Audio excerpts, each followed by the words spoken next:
Yeah, okay, I screwed it up. I didn't have the music on or anything because, well, shit happens. Hello, good morning, NA. How are you guys doing? Oh, I should be joining you on Sunday. Well, which is actually more Monday for me. But hey, oh, look at that. Everything. It's not going to be a long stream today, guys. Mainly because I'm feeling not particularly great. I haven't put the chat in or anything. Yeah, I'm not feeling particularly brilliant for some reason. I don't know why. I've suddenly developed a really bad sore throat. Ah, there you go. There's the chat. So yeah, I don't know what's been going on there. But anyway, hope everybody else is okay. Hope you're all doing well. So it's not really a coffee chat. It's a tea chat because I've got a bad throat. So I'm gonna have tea. Talking of tea, let's have some tea. So, anyway, as I said, how's everybody doing? There's nobody in Discord yet. Hello Discord, but nobody's there, so what to say.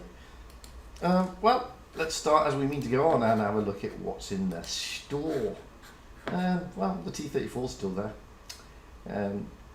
It's not a bad deal, 5,500 for all the stuff that you get. I mean, 500,000 credits, that's not bad, to be honest with you. All the equipment unlocked, and you get the Eagle attachment, 30 days premium. Not bad. Then you've got parts of a certificate for an E75 TS. Do you really want the E75 TS? I know a lot of people like it, but you know what? It's an interesting tank. It's an interesting tank. I mean, you've got to collect 415. Okay, so if you were to buy this, at 1,000, and you get 50, that's a lot, isn't it? Really? I mean, let's work it out. I mean, you have to buy 3 of them. That's 8,500. That's not a bad price. It's a normal price, I suppose, for a tier 8 premium tank. I mean, 8,000. So, no, Galactic Tech, you haven't missed anything. And for some reason, YouTube has put a delay on. Why would YouTube put a delay on? That's just ridiculously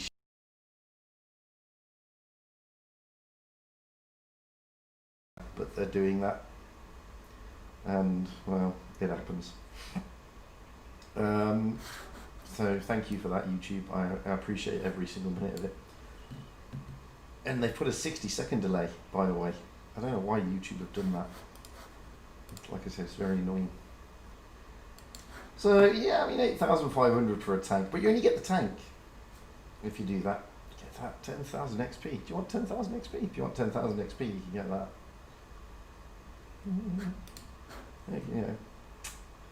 Oof. Oh, it's 100,000 XP, which will come in handy if you want the Swedish line that is coming soon. To be honest with you.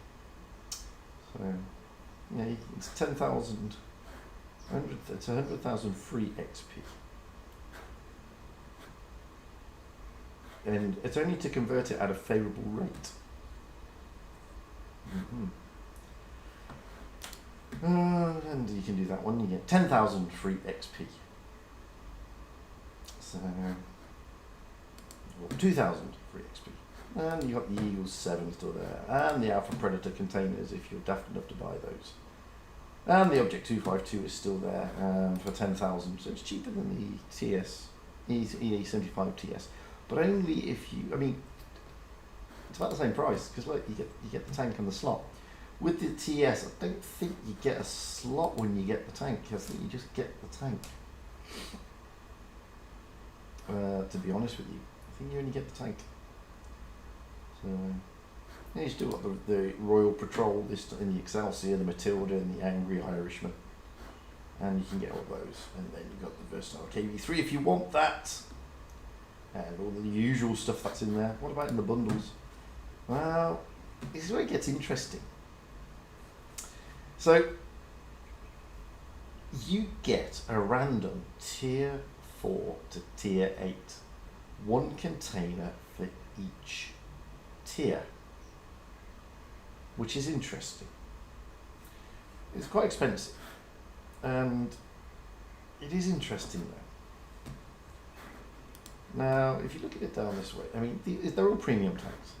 The only one you don't get is up to tier 10, which is a shame because I've got all the tier 8s already.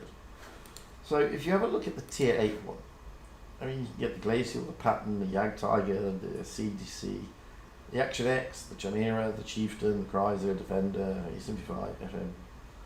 The list is endless. It's basically every single type of premium tank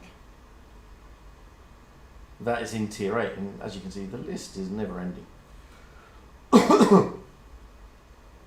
So if you already have it, I'll tell you what, you'll get a lucky 9 container with a random tier 9 tank. So I'm going to buy it.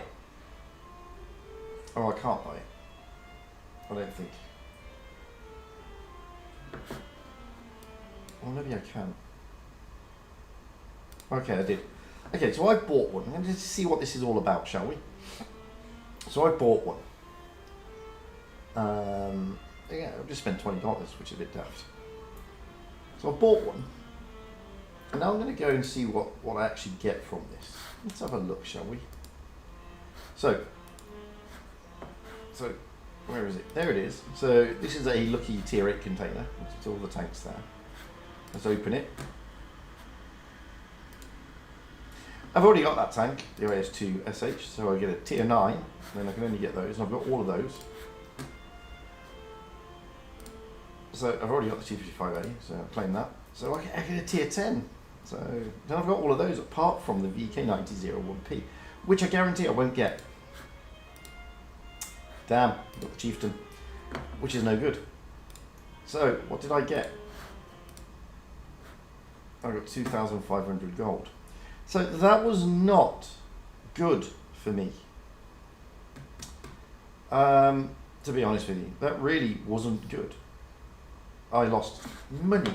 I lost a lot of money, to be honest with you, with that thing. Because if I go to gold, 2,500 gold would have set me back, well, next to nothing. But, you know, I could have got 3,250 for half the price. So that was really not a good thing, in the vain hope of getting a tank. But if you haven't got any of these tanks, then I suppose it's not a bad thing, to be perfectly honest with you. But for me, it was shit, it was stupid. I just wanted to show you exactly what it's all about. So do it at your risk, guys. Really do it at your risk. And then you've just got loads of, oh look, there you go. You got the FCM 36. Wowzers. Woo! Everybody would want that. Why wouldn't you want an FCM 36? I can't hear Jack. I don't know why I can't hear Jack. No. Oh, I can hear Jack. He's You talking. can't hear me. I can hear you now. So there you go. And that's it. That's all that's in the store, really. So it's mainly on this. It's mainly here. But if we have a look at, so you get a tank in each container, which is true. But the compensation that you get is shockingly bad, to be fair. Then you got the E75, so, you know. Yeah. Okay, all you need to do is get mastery badges, then you can get the tank that way. But you can get the missing parts. I think you can also get it through first classes. I only have done like one mastery after the event, since the event has been released. So I think you can also earn some of the parts through doing first class matches. It doesn't say. It says, do your utmost in battles to get mastery badges. Well, mastery badge clearly means an ace, doesn't it? Yeah, ace, yeah. Yeah, so you But can only then get an ace. Yeah, but I think I also did get some parts. Oh, really? While, when I'm not doing aces. Yeah, I think so. When I'm not doing aces, I still get some parts. I don't know if it were an illusion or not. Okay. So anyway, you can get it in any tier vehicle from 5 to 10. Sorry. You can get it in gold, platinum, diamond leagues if you want to go in them. So bronze and silver is not counted. Right. The FAQs. So if you get a third class, you get 2 certificates. If you get a second class, you get 3. A first class, you get 4. And an ace, you get 5. So, yeah. To actually win the tank, 415 of these things, that's a lot of aces, eh? That's, how many is that? 800 aces? That's I mean, It's 83 aces. I You think need it's possible. 83 ace masteries to get that tank that way. Yeah. For free, That's for a bit gratis. impossible. Well, that's certainly not easy. Yeah. I don't care who you are. I mean, I was watching Juicy Tender Steak earlier, and he only got 1 ace. He played for like 2 hours. So you got a lot of second classes. Don't get me wrong, but hey, Yeah, wowzers! I mean, that's 83 aces. Is a lot of aces. I think I got an ace while kind of like seal clubbing tier 8 for credits. So I think I sent you one of the replays there. I need to talk to that guy later. Yeah, so I mean that's pretty crazy. 83 aces. That's Really? like crazy. But you can just do it with the second classes, because I've only played today and I already have like 100. Yeah, but if you Wow. you already got what? You've got 100 pieces. Yeah, How many games have you played today? about 30, maybe. You must have got a lot of first classes because it says that you No, get second 4. classes and second class or better only. Yeah. Easy. So second class gives you 3, and first class gives you 4, and Yeah. mastery gives you 5. So Yeah, if it would only be masteries, I would be like, no, it's not possible. But judging by how much I got today and probably tomorrow as well, I will be halfway there already, and we have another weekend if I'm not wrong. So I think I should be fine. wowzers. Hello, Yeah. Bobby Jenkins. Hello, Ferry. Hello, Stephen. Hello, Galactic Tech. Hello, damn it, man. Good morning to you too. I mean, it is possible. You need to be quite good, but it is possible. Yeah. And of course, hello, Cool Jude. And Yeah, I mean, it's if you difficult. don't get, But again, even people, if you don't get it, you can still buy like say 50 parts for 1,000 gold, and you get a third, and you get like the tank, or you need to pay 2,000 gold for it. yeah, but as I just Get said, it's a tier 8. To buy it outright, if you want to buy it, if you don't want to do the event, it's going to cost you approximately 8,000 gold to buy all the parts, which is the price of a tier 8 premium.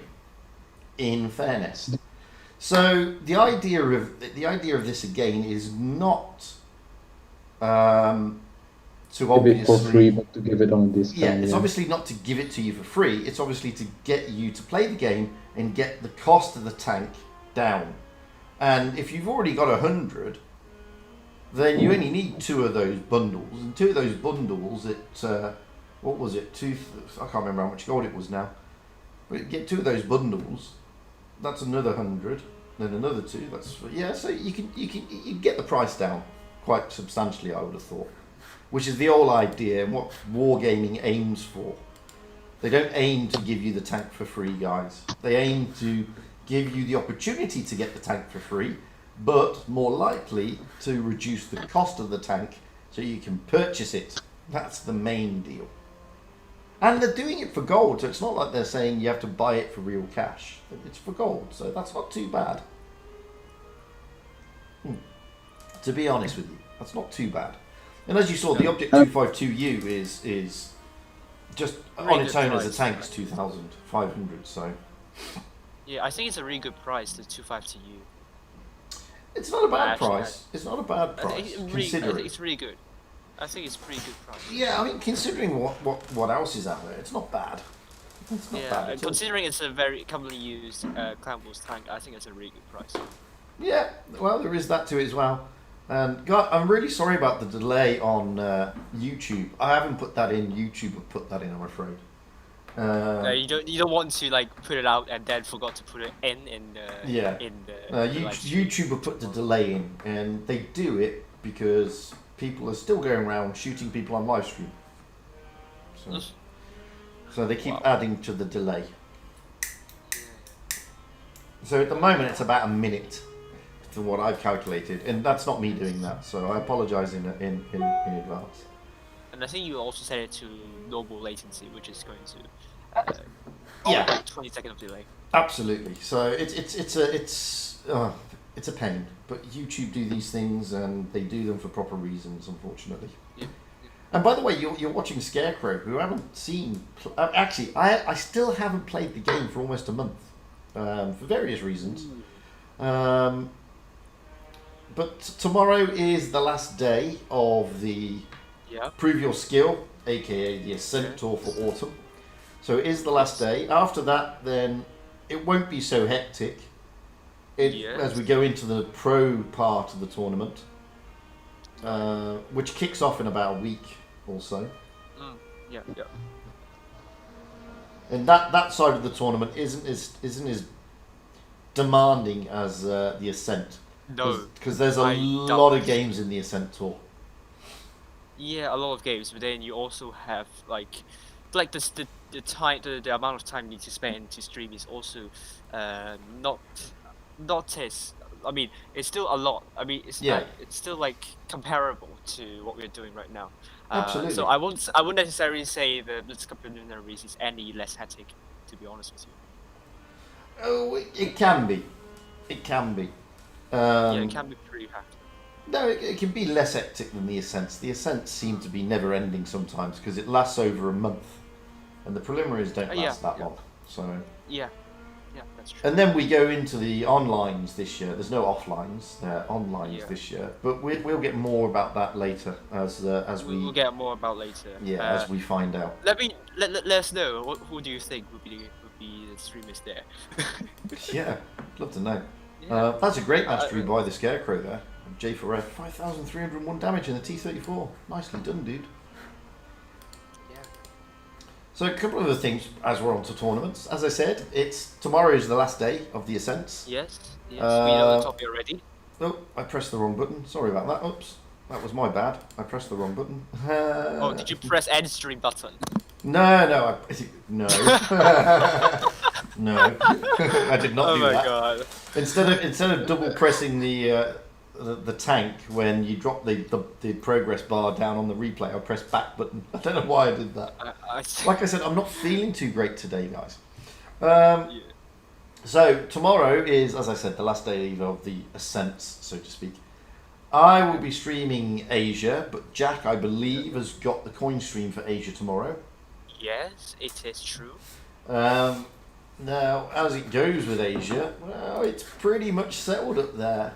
It's already settled. Top 8 there you is go. decided. It's settled. There you go. The top 8 is decided. No, it's decided in a pretty anticlimactic fashion, actually, to be honest with you. That was today, then? It was today. Actually, I streamed earlier because I want to get the most of the heat of the top 8 battle. It's like Asia is like one team could overtake the 8th placing team and could make a difference, but not the EU server, I think. But for the Asia server, Boone lost to HLV02. However, KDS also lost to Low 1-2, which means Boone will be in the top 8. So the top 8 for Asia is going to be ID, RN, GV, Feast, HLV, CATS, Low, and Boone. Yes, that is the top 8 for Asia. That's true.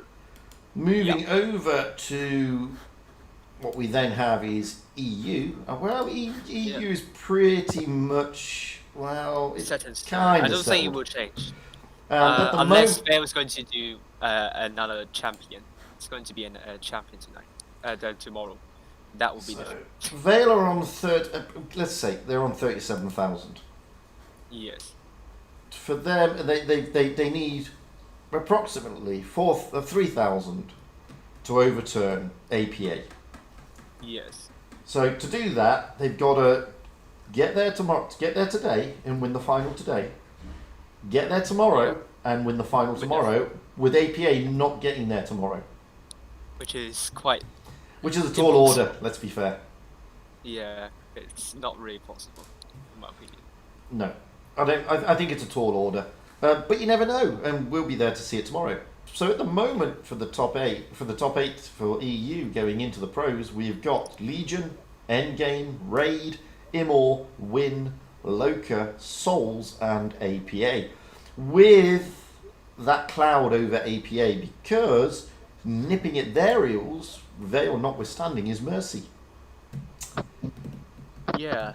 Mercy is all. I mean, Mercy's only just behind them, to be fair. yes. It's not many cups. So there's 38,032 for Mercy and 39,000. So it's 1,000 cups. So Mercy, if APA doesn't make it today into tomorrow, I doubt. which I doubt, then yeah, I mean, APA could go out. Then, so I'm streaming EU after Asia, along with Jack and Amunet and Rib, and I believe Every good name is taken has got the coin stream for that. So Yeah. there you go. And I also believe that Amunet and yourself will be co-opting again. Yeah, co-commentating again. Yes, there that's you go. true. There you go. So that's all that. And then we move over to North America, the NA server, which No idea what's going on. well, at the moment, I mean, in bottom place is 7 Rats on eighth place and 9th place. That's interesting. 8th and 9th? No, it can't be. No, Hated it is 8th. So Hated on 35,000, 2,000 away from Shiro, and they're being chased by 7 Rats, who are on 34,000, so in purple on 34. So I don't know if Hated are in trouble there. I don't think they are. They're 1,000 behind. So Hated have just got to make through all they get through today, and that's about it. Hello, Layla. Yeah. How are you doing? So the top 8, the top 7 is pretty much determined with Rain, Void, Pincer, Ishita, GMA, MM, Shiro, and Hated at the moment is just, well, near as damn it. They should make it, but you never know. You just never know. No, we don't. But I will be streaming that.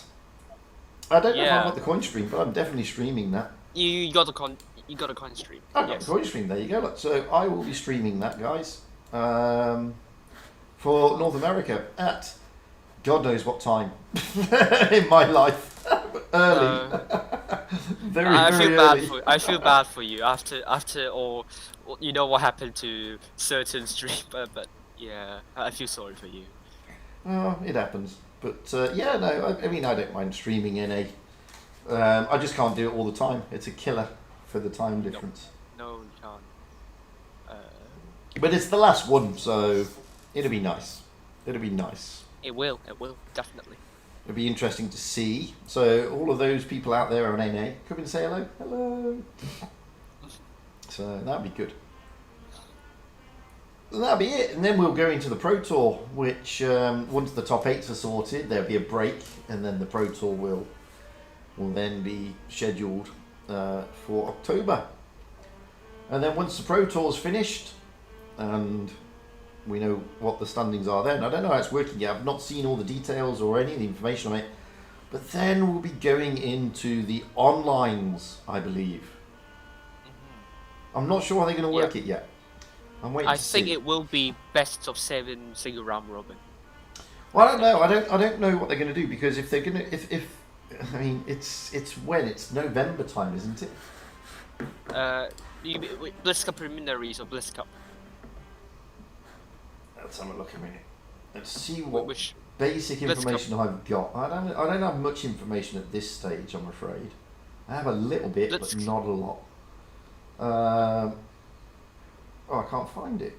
I can't find the information I've got. Oh, there we go. So, yeah, it's going to be the Blitz Regional Cups in November. Yeah. It's an online format, but that's all I know at the moment. I don't know that's much else, to be honest with you. All I know at this moment in time is that it's the Blitz Regional Cups in November. So I don't know how they're going to work it. I don't know if it's going to be based on how people do in the Pro Tour. I just don't know, is the honest answer. No. But it'll be interesting to see. So watch this space for that one. So there's going to be a lot more coming up. A lot more coming up. Yep. Other than that, I still haven't played the game. Sorry, guys. Oh, and I've really got a sore throat. So I don't know much about the game at the moment because I've been playing it. I've been watching people play. Like I was on earlier watching Juicy getting badges in his 183. Oh, and I finally worked out. It's taken me a month, by the way, but it's taken me over a month. I finally worked out how I can become a member of somebody else's YouTube thing, Right. without actually using my sort of main account, because Fugit's Blitz is the main account, yeah. But that's attached to another account, okay, which is my my actual sort of personal account, which nobody sees. Yes. And the personal account doesn't have any subscribers or anything on it, okay, so it's got bugger all on it. And up until today, I've not been able to become a member of anybody's YouTube channel with my Fugit's Blitz account. It's just not been possible. It keeps saying, no, you have to join. See, the deal for real's not here, and I've just shown his mastery. What can I show? So it always defaults me to my other account, which I don't want to use because nobody will bloody know it's me. So it's a bit pointless, isn't it? So it's taken me a month to work out how to do it, and I finally worked it out this morning and became a member of Juicy Tender Steak. Good for you. So, but I've literally only worked it out just, and I've been trying for, it's been over a month actually, it's been about 2 to 3 months. It's just, I don't know why it's taken so long for YouTube to finally allow me to change the settings. But hey. Right. Yes. I finally got there. So, there we go. Other than that, what else have I been doing? Basically tournaments. Now, there's no Challengers Tour this year, and that's annoyed a few teams, especially in Asia. So and now they're thinking of doing their own, funnily enough. Yeah. So I don't know what's that. I don't know how they're going to work that just at this moment in time. But again, watch this space, because they may be pulling together their own Challengers Tour, which I'm assuming they'll only take from the top 16. No, they also include teams outside of top 16 as well. Oh, there you go then. So it's not really a Challengers. Not really Challengers, yeah, but then It's like a mini tour. Yep. Well, that'd be good. But a lot of people are wondering why there's no Challengers Tour this year. Now, personally, I think, okay, if you listen to the official at the moment, it's there's no interest. Well, there's always been interest in the Challengers, to be honest with you. So that's not strictly true. There's no interest insofar as people don't want to stream it and people don't want to watch it, but the teams are interested in playing it. So it's a bit of half 6 of this and half a dozen of the other. However, more importantly, there is no offline this year, which means there are no wild cards. Nope. Now, the Challengers basically goes to do, hey, Fusilier X, the shoulder layler. Yeah, the shoulder's better, it's just the throat now. I don't know what's wrong with my throat. I went to bed last night and everything was fine. Woke up this morning and you know the little thing that dangles at the back of your throat? That's like really big.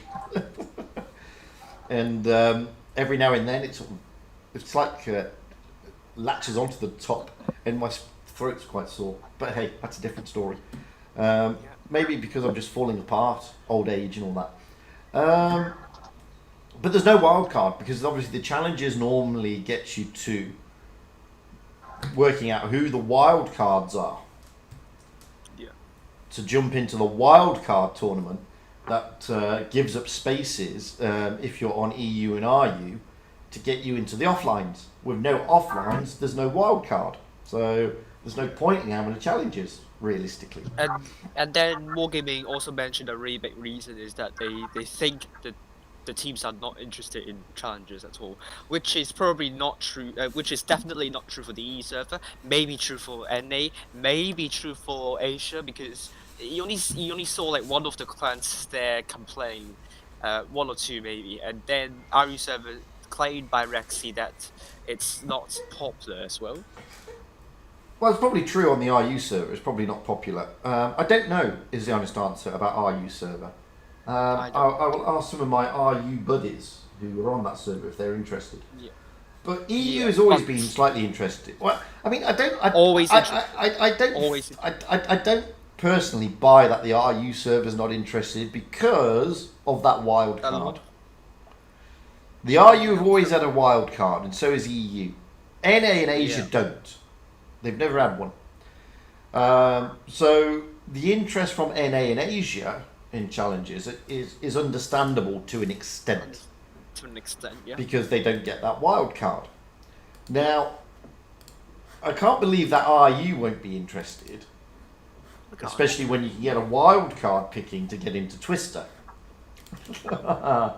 So no, I'm not buying that fully. In EU, definitely, because they use the wild card as well. Yeah, and definitely, I mean, for Wargaming, if they scrap the Challengers tournament for the Honey next lemon tea, season, Layla. Honey lemon tea. That's Yeah. what I'm drinking now, Layla. No. Honey lemon tea. No, I was saying if Wargaming is going to scrap the Challengers tournament for the next Twister season, for next Twister season they could allow the third placing team for that region to participate in the wildcard tournament. I don't know how they're going to do it. I mean, this is the first year they haven't done a Challengers. Yeah. I think that's going to be the direction they're going for. I don't I think don't there know, are any. but I still think one of the main reasons is that it's an online, not an offline this year, Yeah. and it's regional, Which is true. and it's not Yeah. international. So, Yeah. so what's the point of doing a Challengers other than to make the teams feel good? No, not really. Well, that's basically it. Yeah. So Yeah. you know, and okay, Rexy quite rightly has said that we're not increasing the rewards. Yeah. So they can't increase the rewards on challenges. Why could they? Because they haven't increased the rewards on pro. So you can't increase the one and not increase the other. Yeah. But I think what's happening is that there's a lot of things that are going to come around that they're going to change for the tournaments. They need to. They need to. They need to think about this. If they want to keep teams interested, then they need to keep challenges to keep the teams wanting to challenge. Or else you might as well just turn around and say, oh, you know, sod it, we'll just have top 8 and that'll be it. And, I mean, what's the use? There's no point then. And then you might as well get rid of the win rate seeding completely. Which I But seriously, I mean, if you're not going to have a challenges tour, how are you going to entice teams to wanting to play in tournaments? Because they know they're not going to be top 8. How are you going to entice them? You need a challenges tour to entice teams to do it. Yeah, totally true. So, yeah. you know, because unless you've got those teams in 16th vying to get into top 8, you might as well just draw a line in the sand, as I said, and just say, sod it. We'll just have top 8. Forget everybody else. Yeah. And that's just, yeah, Laz. Yeah, vodka is the best. That is very true. But no, I mean, I think it's mainly because of offlines. And he's right about Asia not having an interest because they've never had that wild card. I mean, but it's nice to see Asia kicking back. True. But it's nice to see. It's nice to see Asia kicking back on that and saying we don't care. We wanted the challengers. Yeah. That is nice. I really want to see that happening. I really want to see it succeed. Yeah, it would be nice. It would be nice. And it would be a really good message to Wargaming that Asia server does care about tournaments. Although, like the challengers, I feel like the Asia server, I don't feel like they're like the top 8 best teams there. I mean, the top 8 it's quite in contention, but then it's kind of like destroyed by the fact that it's a win rate seeding tournament. So kind of a little, some of the clans I think should not be there. Well, you can say that across any server, though. Which Asian clan are you talking this time? Yeah, come on. Tell Maddox that you're not talking about Feast. Not Feast, of course not Feast. Feast deserves to be there. I think Feast deserves to be there. Definitely. I do think RNID and then HLV all deserve to be there. CATS deserve to be there. So that leads us to Boone. I think Boone also deserves. That leads us to the only clan that's which I think that clan also you can argue that deserves to be there. So, but I think like hang on a minute then. So your initial comment was some clans don't deserve to be in the top 8, and now after challenge by Maddox, actually they all deserve to be there. That's brilliant. not really. I mean, look from a perspective. These all 8 teams right now in Asia, like we know Cats and Boone both never had any top 8 experience, No. and that makes those 2 might be the more questionable teams. But like, Yeah. look at all other teams. All other teams had top 8 experience in the past, and they had definitely Yeah. delivered in the past. True. GV, we used to know them as being GV used to be known as NUB, right? Yeah. Used to be in all these Yeah. different top 8 tournaments. Like, Yeah. they definitely deserve to be there. I think ID so. that- Yeah, true. ID we all know who the hell they are. They Of course, they they win the deserve first to ever be there, Twister yeah. Cup in Asia, right? Yeah, RN also deserves to be there. They Yeah. smashed us a few times. that's true. Like I streamed them as well. last season they were in top 2. Like, Right. like they totally deserve to be there. Totally. Like, of course we deserve to be Of there. course, We've you been guys there- deserve. we've been in Asia for 2 years in a row. Like Right. we've literally been in every single top 8 since the first one, Right. since Twister 18. So why the hell are we not there, right? So Yeah, of course. like if we keep looking into this, you would see a recurring pattern, except for Cats and Boone, which is like it's possibly basically their first top 8 appearance. Yeah, So- yeah. And even that they have tried They've beat. a few times. They have I mean, they been beat through some- a lot of different. Yeah, they beat some top 8 clans as well. Don't forget about that. Cats Jack. especially. Jack, Innerman is What? annoyed. Why? He'll tell me in a minute. He's just So- said on So YouTube. the only worry I have right now is Boone. Not to downplay them, like they definitely try, but like Yeah. from what I can tell right now, the level it's only enough to beat like probably 1 or 2 teams out of top 8 right now. Like Yeah. from how scrappy they got some of their wins against some of the teams, and so far Yeah. from what I've been seeing from the replays or how I'm seeing the scrims between us and them, like it's a bit more worrying than the numbers Yeah, they're showing right now. I streamed them tonight, and it does worry me a bit. But the thing is, I mean, I'm looking here at the top 16 on Asia, Yeah. and I'm trying to work out. Okay, you've got KDS, NIC, XR, and King. Yeah. But okay, they could challenge for top 8, but they fell short this year. Yeah. You- I well, KDS is actually more eerie here because if KDS participate in the first previous skill tournament, they're in top 8, and they Well, didn't, yes. so they Well, aren't. there you go. So they aren't here. But here's another catch. KD is actually a full Chinese team. there is that as well. Yeah, So yeah. Yeah, I so understand this. they I never mean, they'll actually there's- not be eligible for top 8. And there's still a cloud over them.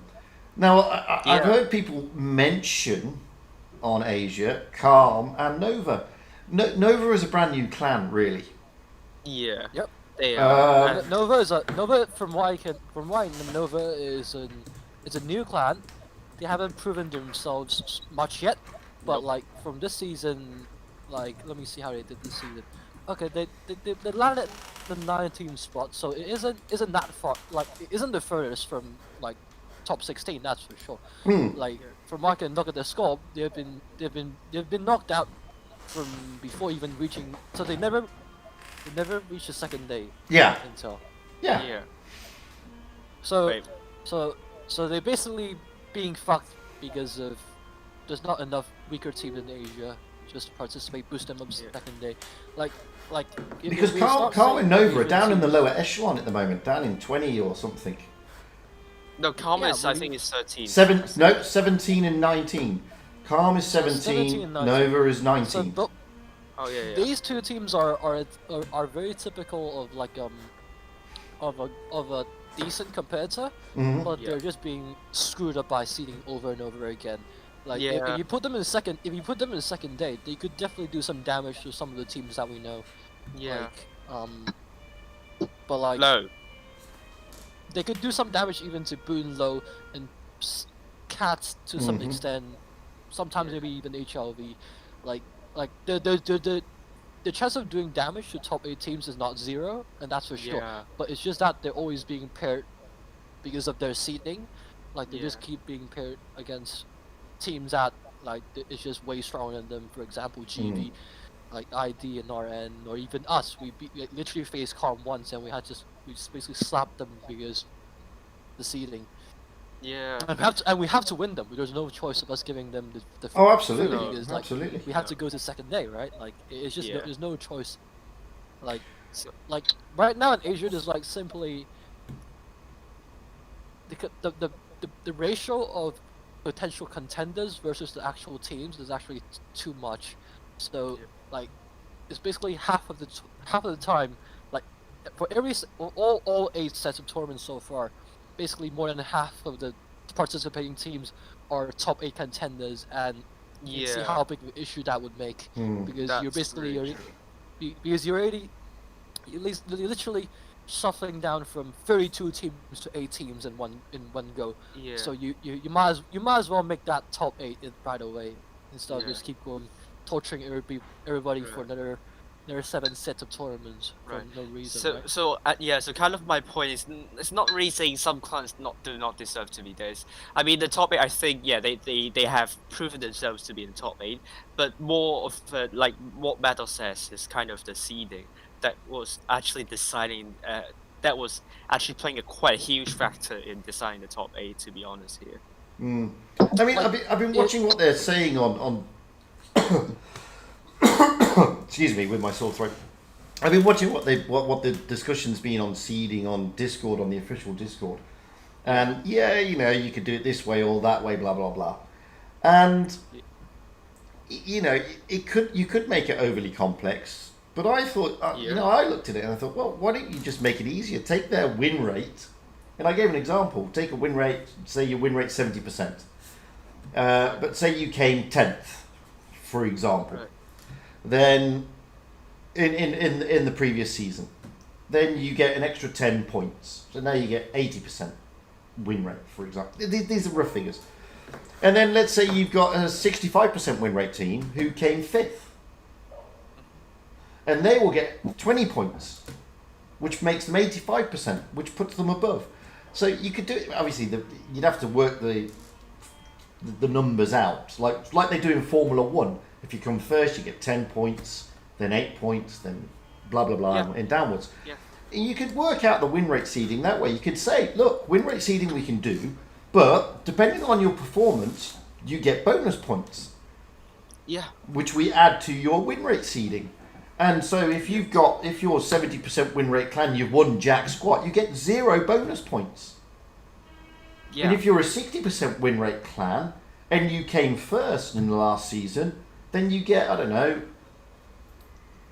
20 extra points or whatever. And that will put you above the clan that's utilised their win rate ratio ineffectively. Obviously, it needs a lot more thought. But when I was seeing what was being said there about how difficult it could all be, I was thinking, well, actually, no, you don't need to make it that difficult. No, definitely not. Well, the issue is that the more, once you start moving away from what you've stuck from the start, that means you're now improving from the seeding, right? Yeah. Like, but how do you define what is a better seeding than win rate, right? Like, if you define it too complicated, people will find loopholes around it, and they will find ways to exploit it, right? Well, that's what I'm saying. The process of developing a new seeding system, it's definitely gonna be hard because of all the loopholes that's gonna appear during development or after development. So the point is, how is Wargaming gonna create a new seeding system while at the same time like convince us that this seeding system has no loopholes and is able to actually measure a team's performance, regardless of. But that's the kicker for me. That's the important part. In the current seeding, there is absolutely nothing to do with performance. Nothing. Yeah. Not a thing. Yeah. So, for example, top place seeded for a short time on EU server was a team that had won nothing, yet they were seeded top. Yeah. I mean, how can that be? And you've got to get to a point where performance, and as you rightly said a minute ago, Maddox, you know, how many times has Feast been in the top 8? Every time. Every time, yeah. Right. So what okay. advantage are you taking from being in the top 8 with your seeding? Well, Jack, nothing. It's not taken into account. What's taken into account is I could make a team tomorrow morning with all 100% players, and we'll be seeded above you. That can't be right, surely. No, it doesn't mean to say I'm going to perform, because I'm not going to perform. But it does mean I get an easier route in the preliminary stages. That's not fair. Yeah. It can't be fair. Yeah.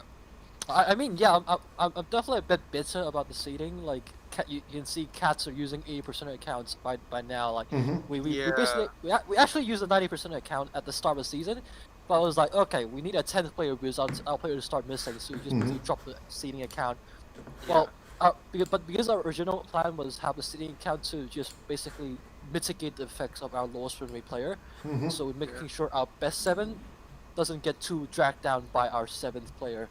So that was our original intention of using that 90% account, but like in the end we dropped it because we're starting to have player unable to participate, and that's the thing, right? Yeah. I'm indeed a bit bitter about how seeding works, but I'm not. But it's not to the point where I'm literally saying, oh, we can't win without seeding at all, right? Like, we came in that many times. We definitely have the experience of playing against most of, if not all, of the other top 8 teams. So coming into the matches, we would definitely know. We should know that we should be able to know what we're expecting, and we should be able to find out ways to win them without resorting to seeding. So sure. That's an interesting point. Seeding gives you. Yeah, seeding gives you an easier path, but I think some of the teams are overlooking what seeding does to them, and yeah, you might have an easy way to top 8, but what after you get a top 8, you just get smacked out of top 8 because you're just coming out via seeding, right? So yeah, sure. We've team Feast have been to top 8 times, but are you gonna guarantee? From the 10th time we've been in the top 8, we're still the same, or are we actually weaker than we were before? Nice Raz there, right? So that is a great Raz in that tank. Maintaining the same seeding, well, at least our current position allows us to evaluate ourselves more accurately because we're able to compete more hard components. At least every single opponent, it's able to face us in any given time. So. Not saying it's random. It's not saying it's random or saying it's good or anything. It just allows us to evaluate our current situation better than if we were to getting boosted up every time and given easy paths in the top 8. Well, this is where it becomes interesting because this is a double-edged sword, and I get that. You make an interesting point there, Maddox, because regardless of the seeding, if you've got a team that is, I don't know, got all 100% players, okay, so therefore hurting the seeding win rate positions, and you're say a top, or you think you're a top 8 clan, why would it bother you? Because you're going to come across, so you're going to come across teams in the prelims like we've seen who are also top 8, and they're going to hurt you, but maybe that means you're not top 8. If you're going to lose to the teams that you're going to fight against in the Pro Tour, then maybe you're not top 8 just yet. Yeah. Now I know that I'm being a bit pedantic here because in real terms there's a top 4 and there's a top 8, and I'm talking about EU there. In EU there's a definitive top 4, and there's the next 4. Yeah. And you know, what you've got, and it was as somebody from Vale said to me, you know, you're a top 8 team going into the group stages fighting against top 4 teams. And they were free to admit we're not top 4, but we do believe we're top 8. So there is that side to it. But from a tournament perspective, is that the right attitude or the wrong attitude? Because you're going to play these teams anyway, eventually. Yeah. And is the idea just to get into the top 8? And because of your win rate seeding, you think you've got a harder route in? Or is it to actually play the best you can and get there on skill? Because it doesn't matter if you're... Mercy have shown this. Mercy are not in top 8 at the moment on EU. Yet they were seeded number 1 at one stage. Most of the time. Right. And they haven't won a single game against any of the top 8s. Have they? One game. One game. Only one game against Win, and then that's just it. Right. So this is the team seeded top. Yeah. With all its massive win rate, so you would think that with their amazing win rates, they play well, yet they haven't got into the top 8, and they've only beaten one top 8 team when faced against the top 8. So that sort of proves the point that does the win rate seeding really make that much of a difference? Which is why what Rexy was saying, although he got shot down rapidly, isn't actually incorrect, where he's saying the win rate seeding doesn't really have a massive impact overall. To an extent, he's right. To an extent. To an extent, but I would not agree. But my argument is that's all nice and well, but at some stage you've got to get to a point whereby if you're gonna have 4 tournaments in a year, spring, summer, autumn, and winter, or whatever. If you're going to have all these tournaments and you're going to have the clans participate in these tournaments, right, then you've got to bring in performance-related parameters at some stage. You've got to. Yeah. Else there's no point. What's the point? Yeah, and then you also have like tournaments like every other day, something like that. I don't think we don't have enough tournaments to make this kind of performance-based seeding. I think we have enough. We just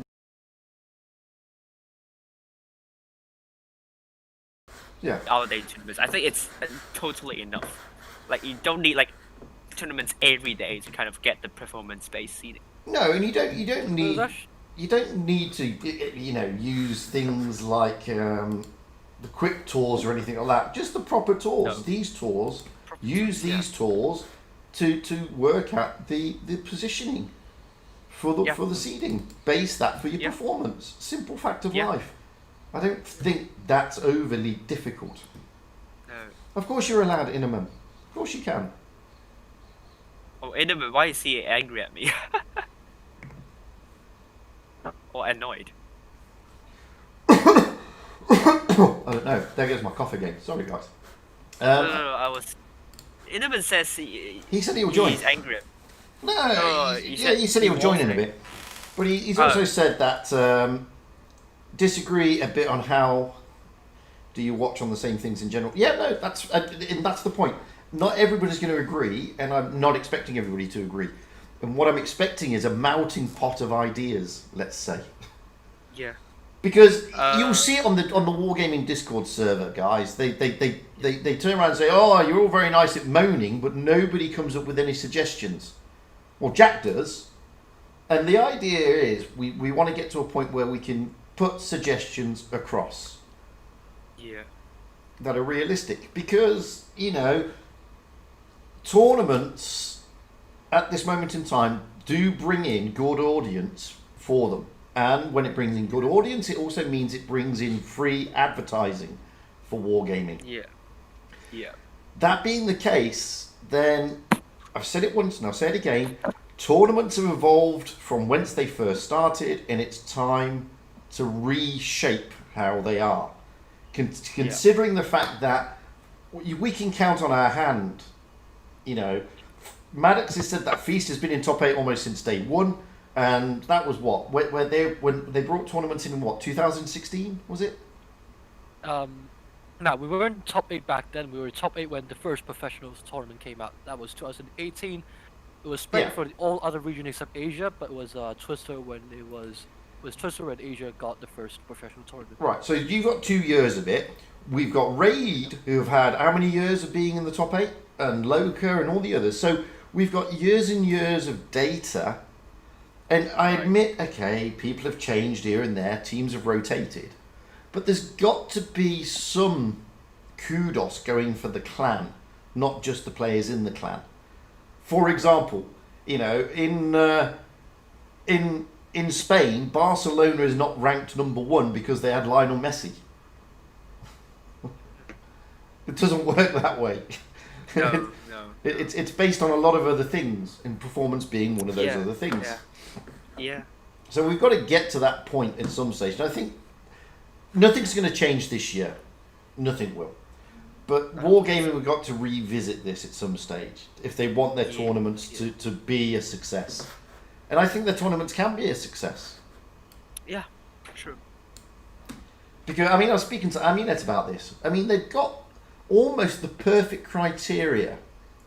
They are short and sweet, they're quick, unless you're on Castilla. But you know, they can be adrenaline rushed in all that, unless of course you're on Castilla. But they, you know, they're entertaining. They're only 7 minutes long per game, maximum. Yeah. So a tournament from start to finish, what, is 2 hours? Yeah. Which is ideal. And you can like hop in at any time and then not miss too much. Exactly. Of what's going on? You know, so Wargaming do have quite a good thing on their hands if they wish to utilise it. But like I said, except Castilla. Except Castilla. Yeah, excuse me, one moment. Except Castilla, yes. Yeah, maybe, I don't know, maybe Wargaming might Camping remove map. Castilla. Maybe they might remove Castilla from the... Well, as Maddox is in here, I want to ask him a question because we haven't seen it on EU. How are you finding Yukon in the... I've seen it once on EU. How are you finding Yukon in the tournament map rotation? It's plain. It's actually a mess, Yukon. Okay, where to start? First, you got 4 caps, which is okay. Like 4 caps is alright. Like it's all fun and goodies. And then you got D cap that's standing alone. That's doing nothing useful to the gameplay, basically, other than to get points from it. Like from our perspective, D cap is really hard to fight for. And you want to fight for it, you gotta invest a lot. Minimum the of Raz resources to fight for machine. it. Wowzers.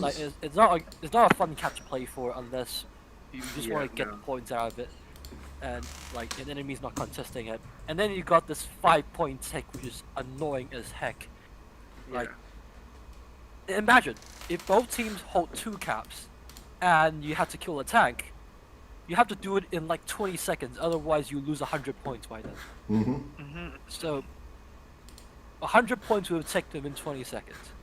And imagine that in the clutch situation, where you're, for example, 2 versus 2 or 3 versus 3. You have to kill 1 tank with something like, I don't know, even with mediums. You have no choice to go for caps because you're in medium. Even the medium would be too far because 20 seconds won't get you anywhere in a medium. So you can't go for caps. Then you want to go for kills, but you can't go for kills because you only got 2 or 3 tanks left. So 2 or 3 tanks in 20 seconds won't be able to kill 1 tank, even though they have the high DPM. So what are you gonna do? Are you just gonna sit there and accept your fate because your enemies get 2 caps, you get 2 caps, and 100 points goes away like in 20 seconds? Like it's really an actual mess because, like, 4 caps is fun, all fun in games, until everybody gets 2 caps and it decides who does the better shit.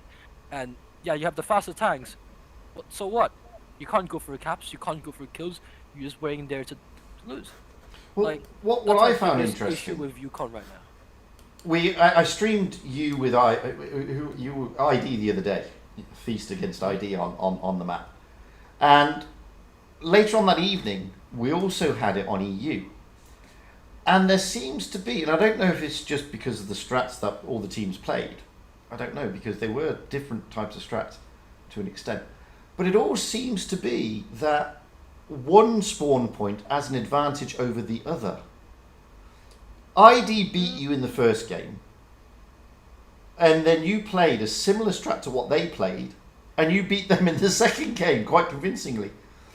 On the EU later that day, the team that spawned from that particular spawn point also did the same thing. Yeah, also did the same thing.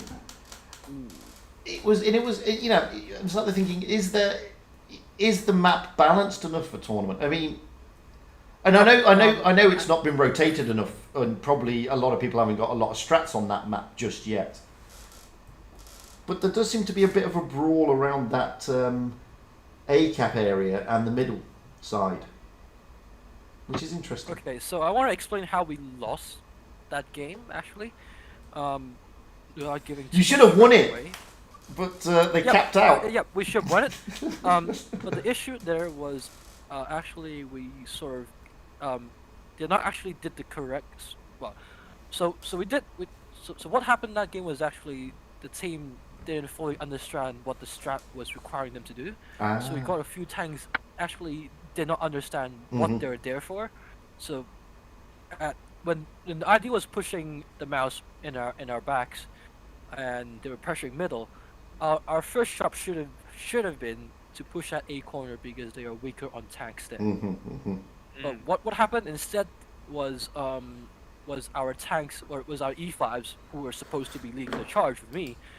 They basically backed off into a crossfire instead, and that basically gave 2 tanks away for free. Yeah. So, like that started us off with a disadvantage. So, like, not saying, well, just for that, like just try to bring that up just to explain how we lost that game. But I think currently Yukon, the spawns are fairly balanced. Oh, that's good. There's a small bias towards one of the spawns. I think it was South. I think it was B side. I'm pretty sure it's B side. Yeah. Yes, Yes, it is. It is the B side. Yes. There's a bit more bias towards favoring the B side. Because what you can do from that side is you can have some tanks capping B, and you can also have some tanks pushing deep into middle and actually get C resets in. Yeah. So that is something that you can't do from the other side without exposing too much of your tank. But like I said, edge. But like I said, the two games that you and ID played were very interesting because, from a purely armchair general's perspective, when streaming that from the, I mean, I said this on the stream. You know, we're seeing things that you guys don't see because we're free camming overhead, and you know, you can only see the peripheral around you. Really, you can't see everything that we can see. Yeah. But you should have won the first game, and you know, fair play.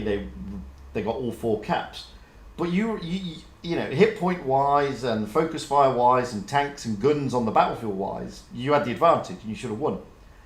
Second game, I mean, ID should have won because they lost on caps as well. I mean, you ran around, your Vickers ran around. I think it was F Silver, wasn't it? I can't remember who was in the Vickers now, but you had your Vickers running around like a crazy thing, capping out. And it was a great battle. The second game, it was very close, and it could have gone either way. And you tipped it on cap points in the end. But at one stage, ID did have the advantage, and it was interesting to watch how Yukon developed like that. And we had almost the same thing on EU, where it was Win, I believe, and I can't remember who their opponents were. But again, they went into the battle with the advantage, and then ended up getting turned over towards the end with that thing in the middle. It was fantastic to watch, and it'd be interesting to see what strats over time will come out on Yukon.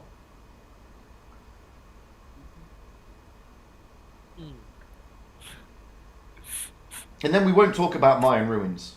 Oh, go on then. No. Jack and I after we had a chat, and yeah, okay. You got absolutely pummeled by ID. But to be fair, and it happened again on EU later, but not on Mayan Ruins. Putting those 2 mouses where ID put those mouses really seemed to throw your guys. in the E5s. Yeah. Because it was like, well, who do we aim for? And putting those mouses so far on the front line up by ID, that seemed to be a game changer. Well, I mean, I don't know if that's true though, Maddox. I mean, obviously, you know, you were in the game, but it seemed to be a game changer. So within like in that Mine Runes game, within like before we even reach our initial positioning, we already knew what sort to expect. Like looking from the lineup, but was like the moment we didn't took like because there's no way we can push B side, right? And you looked into Hi, it again, Theodore. there's no way we could have done anything at B side. They were like stacking mouses and Good for you, one like, you there's no way we can do anything there. Genpai, So- sorry, I don't speak that.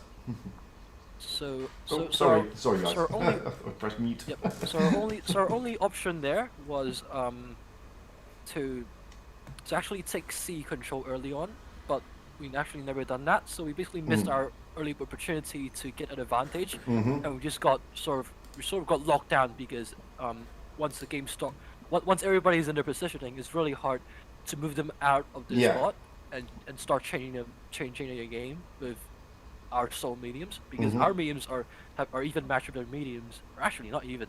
We got one light tank, one medium, and they got double mediums. So Well, they had two T22s, yeah. our fast tank side is actually being sort of smashed, yeah. Yeah. And at the same time, our heavy tanks can't support because they're busy trying to fight head on.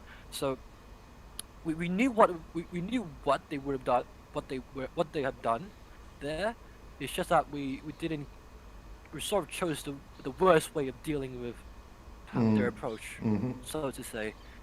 So we definitely lost that one. Like I definitely lost it mentally after that game because I was being blocked by their mouse so effectively. I literally can't do anything about it. Yeah. Like Well, they had two of them right up there on the front line, and at the time I think I was with Jackie Mark, who was in an E5. And Jackie Mark was like, well, who do I... It really looked like, who do I aim for? Do I aim for the mouse, which is a wasted shot? Or do I push down on the E5 that's pushing down onto my light, risking a shot from the mouse? And you could see... I mean, I don't know if it's true, but, you know, you could perceive, like, the mental calculations going on in some of your guys' heads, where those two mouses really threw them. And, of course, it didn't help losing the C flank. But they didn't just have the T22 there. They had an E5 coming as well, I believe. Which sort of took by E5 surprise. coming in, the E5 slipped past our E5. I Yeah, think. yeah. And that sort of gave them an advantage. With those two mouses in the middle of the map like that, then it was a pretty tough game for you guys. I you know, from where we were sat. And okay, so you know, it's anybody can sit and say, oh, you know, but it was great, and you guys were just rubbish because you lost 7-0. But it wasn't. It was an interesting strat played by ID that seemed to throw you guys a little bit. And like I said, we saw a similar thing happen on EU later in the evening, on a completely different map, where it was on Middleburg, funnily enough, but it wasn't at the top of Middleburg. It wasn't in the bottom in the town. It was at the top on the sea cap, and they sent the mouse to the sea cap, and it pushed straight through the sea cap, and you could see that the other team was like, oh, do we aim for the mouse or not? And I think it was Win who did it against Legion, and it just completely blew them, and it was like, what do we do? It was really interesting to watch. Yeah, it's actually it does well. Double mouse strat does throw some teams off guard depending on how you use it and how the other team like how the other team plays in style. Like our style is a bit more loosey goosey. We just go on with the flow. Like we try to react to mid game situations with real time calls. Like we usually have set pieces of what to do when what enemies are doing. Like we used to go in the game fully knowing what to expect, but like since the enemy starting to start doing our meta things, like how ID use their mouses and stuff, like we start to learn how to deal with them on the fly. We'll try to learn how to deal with them on the fly. So this, like, I think this is like the first time we actually dealt with such a push from any team, let alone from ID. So we definitely got thrown off our comfort zone a bit. But like right after the game, literally, like right after the game, we were like, we should have done this. Like seconds after the game, somebody said we should have done this instead of holding there forever. Like we knew what went wrong the moment it happened. Yeah. And there's just no way we can fix that during the game because it just all happened because we haven't came up with the proper counter on the fly, and we just with how they play their strat, with how they play their masses, there's no way we can pull that back because we simply wouldn't be able to do anything about it. And yeah, it's an interesting point. Yeah, some like there's definitely gonna be a lot of people saying that, oh, this team is trash, Face is trash, losing 7-0, check W, like whatever. Like I don't really care because. But it's like turning around and saying GV is trash because you turned them over 7-0 on Desert Sands. like it happens. 7-0 actually whether you like it or not, 7-0 actually happens. Of course. A lot more often than you think. Absolutely. It's Absolutely. It's not something that that meant as a clean sweep. It's just something that it's probably some minor mistake and another mistake that basically snowballed into something that is 7-0. It's sometimes most of the time when a 0-0 happens, it's not usually because especially on a high level. Like we talk about two top 8 teams, usually not because of one team is way weaker than others. It's just that either one team is literally knew what they're doing, or the other team was just having these mistakes here and there snowball into something. Well, like I said, I mean, I was streaming you guys the other day, and on Desert Sands, where your mediums rotated towards the B cap, and then absolutely annihilated GV's E5s and IS4s, sorry, in the middle by the bridge, where you were, if I remember rightly, you were there in that spotting position. They were focused on you, and they were just absolutely annihilated by Boone Magoo and whoever was in the other medium, and you turned them over 7-0. And you know, it's not, people can't turn around and say, oh, you know, GV are trash. So no, I mean, there's. You can't say things like that. Like that can actually be categorized as the same story as what happened from ID versus us. We just weren't able to deal with their masses effectively, just like how they wasn't able to deal with our mediums effectively. Again, I think what you did with your mediums there took them completely by surprise. They were not anticipating that move at all. And you could see that by the way they positioned their IS4s, where they were focused on you, because you were in that IS4, and I was in E5. Sorry, you were in the E5.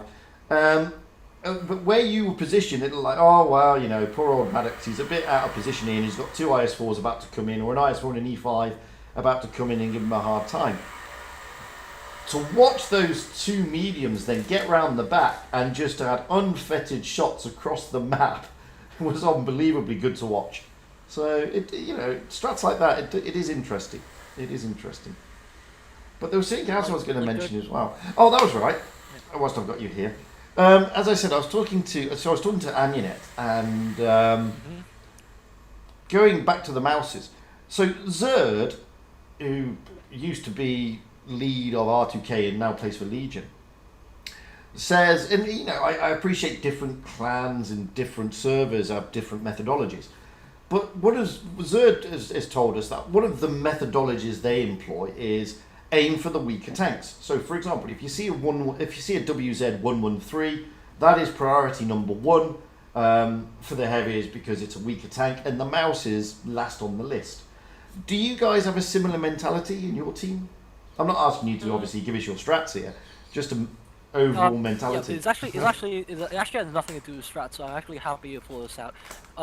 So we do have a similar mentality, but like we just don't explicitly say it sometimes. It is, well, actually, like rules are rules, right? We definitely got rules of engagement. Yeah. Where we sometimes shoot a weaker tank over another, but then the battlefield changes constantly, and sometimes just aiming for weaker tanks sometimes doesn't cut it, right? Yeah. Sometimes a weaker tank is just in the open. There's nothing he can do. There's nothing he can do. There's nowhere he can hide.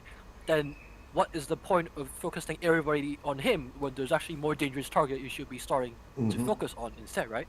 So yes, weaker tanks should be focused first, but then as you evaluate the battlefield, like as how the situation changes, you sometimes might want to focus on something that's more dangerous. For example, medium in a crossfire spot that is very defensive, but very effective. Like that like for example, that's just for example. Like I can come up with numerous other examples where you want to focus that tank first. But like yeah, we definitely have some protocols, but sometimes we have to throw these protocols out the window because there's simply more important stuff to do. Of course. Flexibility.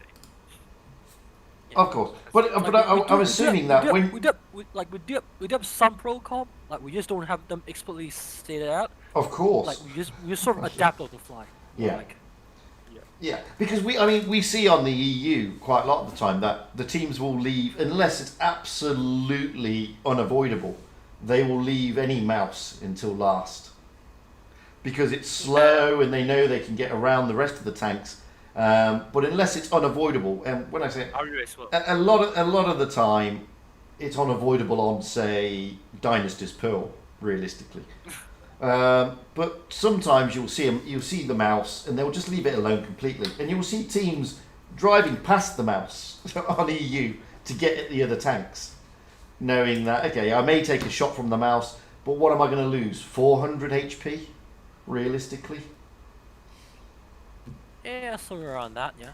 So you know, it's always interesting to understand the methodologies of like of gameplay. Well, because I usually shot calls in the team. Like I'm the one who usually calls the target in the team. So I notice more. Like I usually be the one who analyze the battlefield more. But, like, usually actually what I did was I usually don't call just one target. I usually call up to 2 targets, or sometimes even 3 targets at once. But like, the purpose of that is sometimes one tank, yeah, he's gonna be very weak, but not everybody can shoot him, right? So in that case, is it worth it to have your tank in, let's say, very far position to actually invest in shooting that tank? No, Yeah. right? So in that case, I have to start get them started on the second target, so we can actually start focusing on the second target once we finish with the first one. So I usually, for example, to have a good example, in that second GV game, for example, where we almost lost our first tank. Yes. They did. So let me refresh my memory a bit. Shit, I already forgot what the hell we did that time. Let me find out.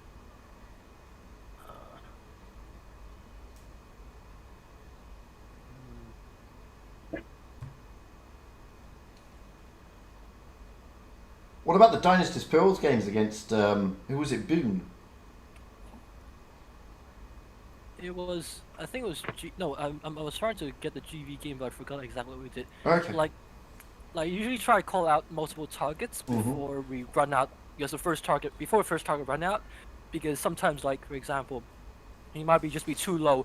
I would just have the medium clear him instead, and we can start focus on the second one already, right? Yeah. So, or in some case, another tank would be in the worst position if we were to actually start shooting that tank. So I'll usually call up to 2 or even 3 targets just for the closest ones to decide what they're actually gonna do. So we're not trying to spread our focus fire, but just making a bit more effective in cases that we actually need them. So like there are changes that we would make like in different games where I'll usually call them out for the team just to follow them up. Excellent. Well, I mean, as we said earlier, you're firmly into your position is safe in the top 8. You're now into the Pro Tour, so congratulations there, mate, for Feast. Yep. and obviously we'll be streaming you more soon. Inaman has turned up, but he's muted at the moment. So Yeah, I want to hear you. I want to hear this content about me.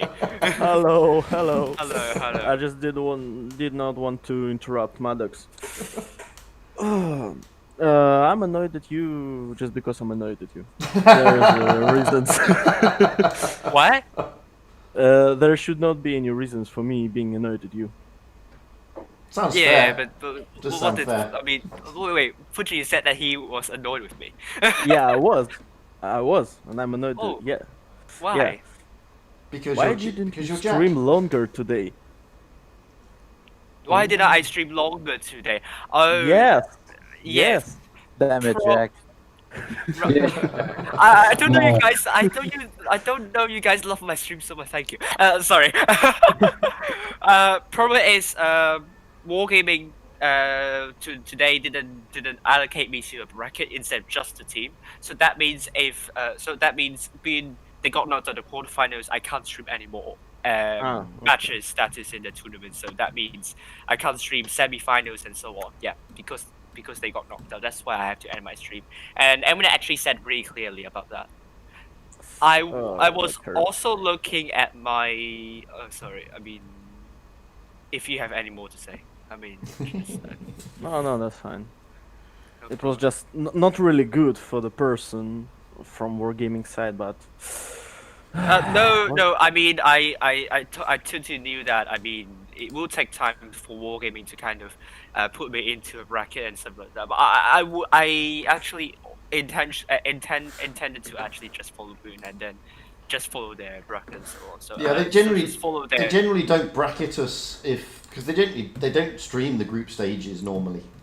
No, Only the final stages. So No. it was a one-off that it that was a the one-off. you so, asked yeah. for. Yeah. Yeah, I asked it, and I totally knew the risks with that. So I'm not angry with wargaming anyway. So I totally knew that was going to happen in the end. So By the way, I mean, Boone whiffed that game so hard. Not gonna lie. And the first I game- was watching. the I first game watching was after the. yeah. Where GG? Oh my god, that was so sad. Yeah, Overtime. the first bye, game was Layla. a Thanks for throwaway, popping to in. be honest. Be safe. the second game for second- Boone, was as not I've good. said on the stream, HLV are just playing old EU strat with this Yeah. E3 on the middle, and I was like, Yeah. for really? I was. Yeah. I'm a little bit depressed, and that's what I wanted to say as well. Is just what I've wrote in the chat on Fuji stream, that Asian. No offense, Maddox. No offense. I know Yep, you. yep, You yep, know I understand Igor. that. Yeah, but for me, the Asian players and Asian teams do not evolve. They do not create something which is their own, like how do you say, property or something like that. Yeah, they don't Their have, own strats, their own moves. I don't see that at all. Yeah, I or- just see the copy paste Yeah, just kind in of most simply. of the games, or Yeah, just yeah. something random which I've seen like today, or on some of the previous Prove Your Skills when Jack was streaming. Some of the teams were just playing like the same way we are playing in ratings. Yeah, and then or just put it short. There is no identity. If it's kind of what you mean by that. I mean, I would have to agree with that because, like, actually, not sure if you guys know it or not. Some of our strat actually comes inspired by other regions, for example, EU, Yeah. RU. Well regions. done, Doc. So we actually RU, took yeah. ours. So we took some of our inspiration from those regions, like that. There's no denying that, and to address what you said about Asia does not have their own identity. I do agree with that, and I think that sort of falls down into because Asia simply does not have enough competition to create their own identity. Yeah. But Well, right like- now, Yeah.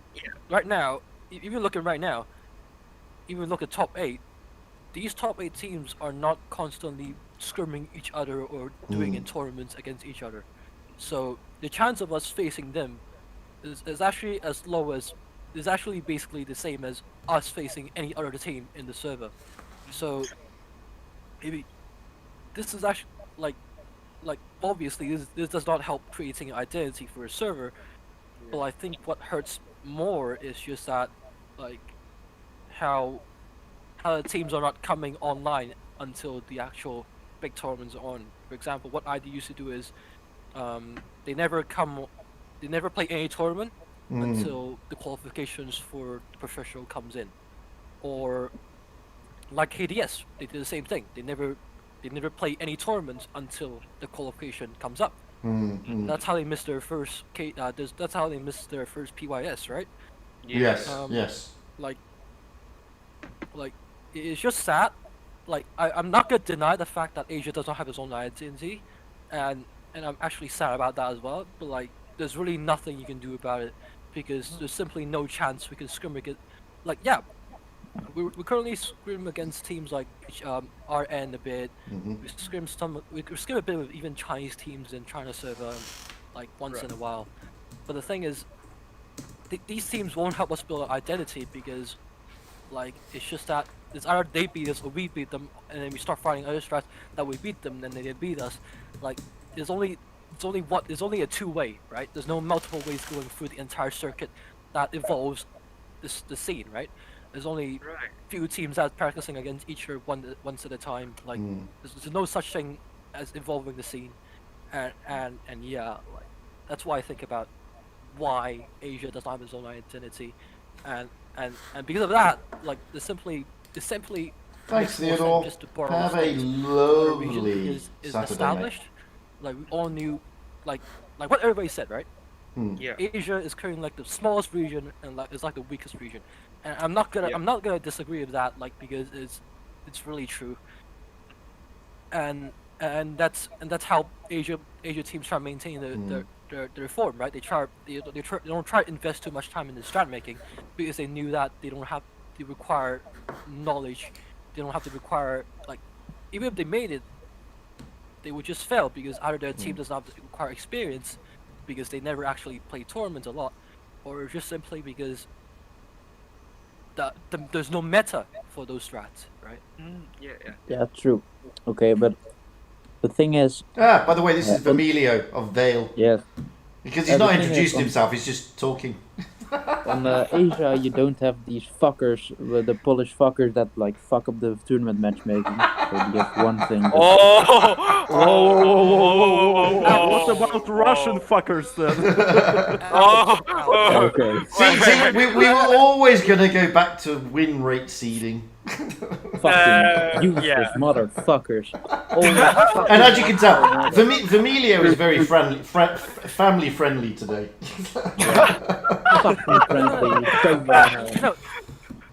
Asia actually gets the Chinese this time around. Yeah, you did. Yeah. You got KDS. You did. So, Yes. Maddox, I'm going to ask you a question here. Yep. Will Lo get disqualified? Actually, I want to chip in this a bit. I don't think Loa gets disqualified, because Loa is actually a collection of Chinese players that's living outside of China. From what I know.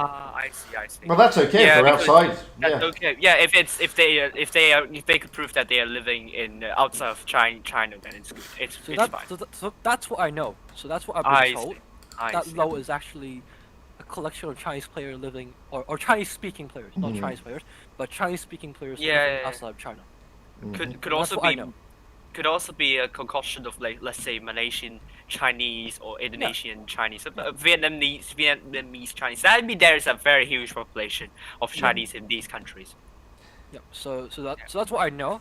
Then that's why I think Loa would not get disqualified. No, KDS on the other hand would be a different pile of shit right now.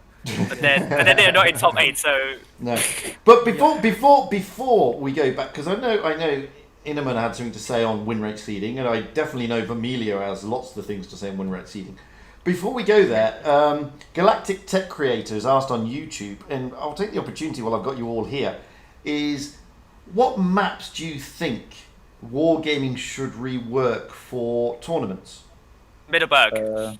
No. No. No, Castilla. That'd be me, Castilla. They should remove the fucking Yukon useless ass fucking shit map. And they should took what her. else? Like No, What's rework? No, Yukon is fine. Yukon is fine for the tournaments. Ooh. Yukon is a great map of the advantages. yeah. If you will steal the advantage from the enemy team, they will not come back. So Yeah. it's for me the Yukon is the same way of the. Oh, give me a second. I'll think something like Himmelsdorf in old times or the. That Himmelsdorf is shit. Huh? Himmelsdorf is shit. It is not. It is not. Right. It is it is the maps where if you will take the advantage, you will win. There's no opportunity for the enemy team to come back. If you, for example, will take the rails on Himmelsdorf plus the D cap, and then you'll push the enemies to make a push or on the rails or on the base D, you'll have the advantage. Okay, You- but Personally, I would say. I've never seen tier 10 tournaments in Himmelsdorf though. Well, it was an Oh, old yeah, time. It used Used to Used be. to happen in Used to be. 2018. Yeah. Yeah. But yeah, I but mean, I would say like the maps that would need rework on would be both Middleburg and also Desert Sands, because kind of these two maps, they're kind of common thing about these two maps is that usually you see a one-sided movement and then the other was pretty much empty. I don't want to see that on tournaments, but is that map really- issue? Is I that really- a map issue or strat issue? I mean, for example. not strat map issue, because like it's hard to kind of get a strat and it's a working strat and on the other side we seldom see that, and it's very serious for both Middleburg and also Desert Sands. I mean, And for various would you say though that Middleburg needs more work or Desert Sands needs more work than say Castilla? Both. Because Castilla Both. can be a really Castilla, I think- boring map. Castilla, I think Castilla could be boring, but then I would really like to see the rotation. Sometimes they can provide us some entertainment with the rotation. Yes, it might be boring, but that could be would work. But I would say it's even more boring when when you know that's the map when you know that map, you know the teams are going there, like not really the other side. What about Fort Despair then? For me, the Fort Despair should be reworked or removed because this is not even the map. It's for the first level players who are playing tier 1 or tier 2, it's fine. Yeah. But for the Yeah. tournaments on tier 10, this is the tiny map with a lot of crossfires Yeah. and with the lack of ways you should play. Well, Because saying what that, I've seen now, many teams are just playing 6 tanks versus 6 tanks on A plus B plus 1 tank who has the advantage to take the C. That's all I can see. Yeah. Well, saying that, I mean, you say that it's too small in the crossfires. What do you say about Hellas? Because that's also in the rotation. Hellas is a cute map. Because it's new, it's cute. like I'm we're, like, living on Cyprus, guys. Hellas is the best map ever. Alice is fucking shit. I'm saying the No, fucking opposite. I think Hellas is a really good map in random. So tournaments, I'm not sure. Yes, randoms, sure, but Randoms is tournament- really good, but tournaments, I'm not sure, really. Because But like if you think fucking what map did you call was it like Fort Despair. yeah, Fort Despair, if you think that's like an tournament map with a lot of crossfire, then you should also say Hellas. Hellas and what else? No. Oasis Arms. Hellas is bigger map. Hellas is bigger map just because it have a lot of hills where you can cover your push or you can sneaky, like, bring one of the light tanks right in the middle of the map to spawn everyone. You know what, man? Hellas is a good map. Actually, hear me out. This might actually sound very controversial, but I will actually suggest Port Bay. Port Bay is not a good I agree. map. Yeah. I agree. I agree. I agree. I agree. Okay. It's not controversial. There's actually two reasons why I suggest this. Yeah. One of the reasons is because all the freaking walls being put up recently. Yes. Oh yeah, yeah. Yeah, they blocked a lot of it. Why the walls, right? Why Yeah. the effing walls? now. Does Did they not put make it- any sense. Did they put it like? If a spot is meant to be accessible by terrain, it should be Yeah. accessible. Yeah, right? yeah, yeah. You should True, not put a true. wall and block it off. No. For me, Port Bay should be blocked because on let me No. think. If On you're blocking it, might as well rework it, right? If something Yeah. is broken, fix it. Don't just put Yeah. walls and say there's nothing. Go fix it. It's a good point. Wait, Maddox, You're appealing this to wargaming. Yeah, but Maddox, on top of that, where did they put the walls on? Because I think there are several positions they could put walls on. For example, the north spawn, the kind of the griller spot, and then south spawn. Every single boost spot has been walled. Yeah, there's no boost Not- spots now. None. Okay. No. There is one more left Oh, there's one on left, is those there? balconies, on those small balconies near the base C. That's well, that's you're meant to go there. You're meant to be able to reach those balconies. But I'm talking Yeah. about the boost spots, for example, to the North actually, spawn, and North down North spawn for the North grill. North spawn hill, south spawn grill. Yeah. Yeah. Spawn, from the spawn you can boost up to the hill towards C a bit. You know that Yeah, hill yeah, towards yeah, C a yeah, bit? yeah, That yeah, hill yeah. one, the middle hill between B and C, that hill can Yeah, be yeah. boosted up. Yeah, yeah. Mhm. The red line hill on the left side towards I think it was north spawn. That's a bit useless, but that was still a bit of a boost there. Mm. Yeah. And then yeah, I think that was about it. Like, There there's is a more map. walls. There's one more Oh. map about those boosts, the Naval Frontier. Yes. I was about to say. Yeah. And this map is actually okay just because I don't see any of the pro teams using these boost spots because they're known. Yeah, they're known. Especially the north spawn boost, and south spawn is less known and it's more difficult to do. But then I think No, it's easy to do, but forget the galactic it is tech. easier to spot. It applies Yeah. equally for general gameplay as well. Especially with the weakers. So whilst they're Especially talking with the tournaments, weakers who because I've got spots tournament players you being in the toilet at on the the moment, spawn. it will apply to both. What about New Bay? New Bay. I don't actually I New Bay don't really understand okay. why. Newbie is a unicorn. We still haven't figured it out yet. Yeah, but I see a lot more clans going into the kind of the bridge side instead of the city side, which I'm a bit surprised because like the city side, you can like just get 2 caps and then just. But do you find New Bay? I mean, okay, it looks a big map, but it's not, is it? It's a small map because there's a lot It's a of real small estate map. taken up. It's a small pub, but with a lot of floors, if I can say so. The same with the Faust, the same with the Castilla. They're actually small maps. Yes. But there's a lot of floors which you can use for your own Elevation. opportunity. Yeah. Elevation, yeah. Yep. Yeah. Normandy, you could say as well. It's all the Normandy is a cool map. I think Normandy is really, a great map. I think it's Rockfield, brilliant map. Rockfield, remove Rockfield from the tier 10, please. Rockfield, I do kind of get a point with Rockfield because the rotation can be easily outspotted a bit. I hate this map. I literally just hate it. Together with the Faust and Castilla. But Castilla and Faust are okay. Yeah. It's just me being noob. yeah. But the Rockfield are... Believe me. I don't know. I have no words to say how bad they are. Right.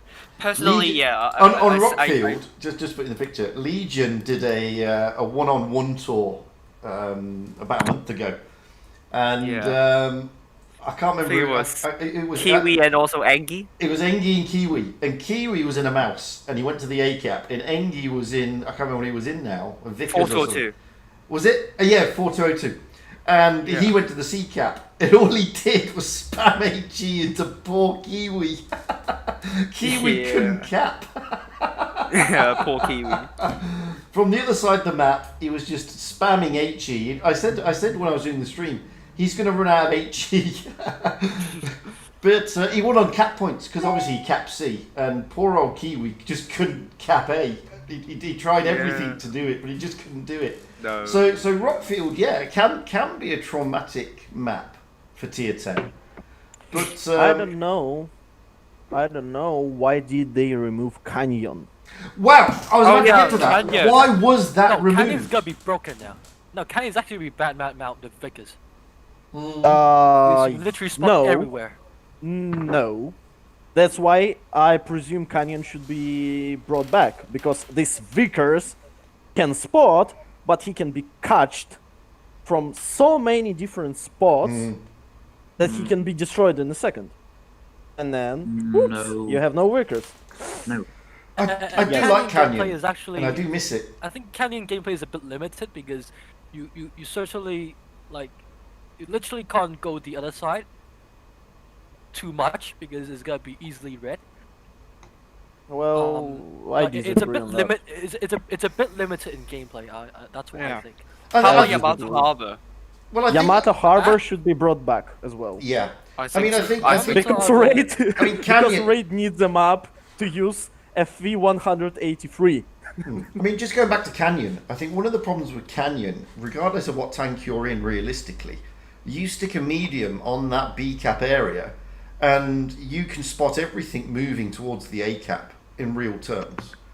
And I think that's the problem with Canyon. It becomes a sort of, it's not unbalanced because either team can get to that B cap area and spot, but it becomes a stalemate map where it's B and C caps mainly.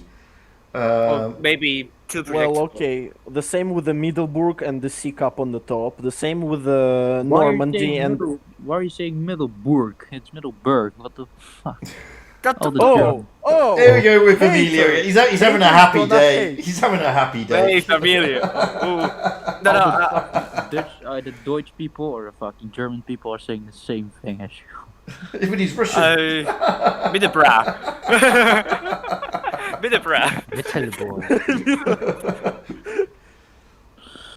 And But, then what I was saying like before, Yamato I think should be dropped. I don't know why it's removed. Why was that dropped? I think Yamato Harbor is actually a decent map. Like I think it's a liked decent it back in 2000. I liked it about in 2018. It was the map that we Yeah. made ID on. That's why I liked it.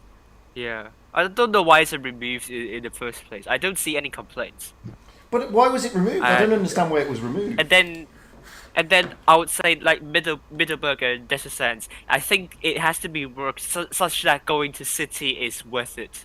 Like going like a lot of forces to city is worth it. Like it could be a strat. But then what we're seeing is like going into city like on Desert Sands and also Middelburg. It usually results in a loss for the team that's going for that. And I don't want to see that because it's just becomes too predictable that the teams will need to go there. They must go there, and it's like you know where to put your camera on. Like it's just a bit too predictable for Middelburg and also Desert Sands. Okay, so here's one for you then. I mean, The same- you were able to put some spanner in the works for Der Sands and Middelburg. Though. Like there's definitely some variation that involves the city side. Of Yeah. things for both maps. Yeah. It's actually you just that you don't see them often is either because teams are too lazy to figure out how to use them, or it's just that some of the teams just had everything planned, right? Like what are you planned for? I the have city, right? idea how to rework Middelburg. Bring back the old Middelburg. Well, that'd be That's how you interesting. do it. That would be interesting.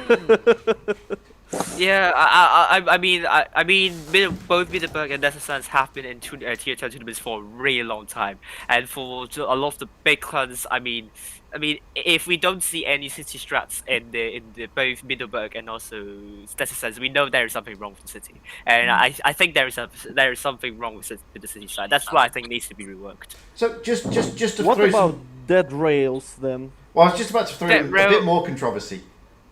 Yeah. What about Canal? Do you think it's balanced as a map?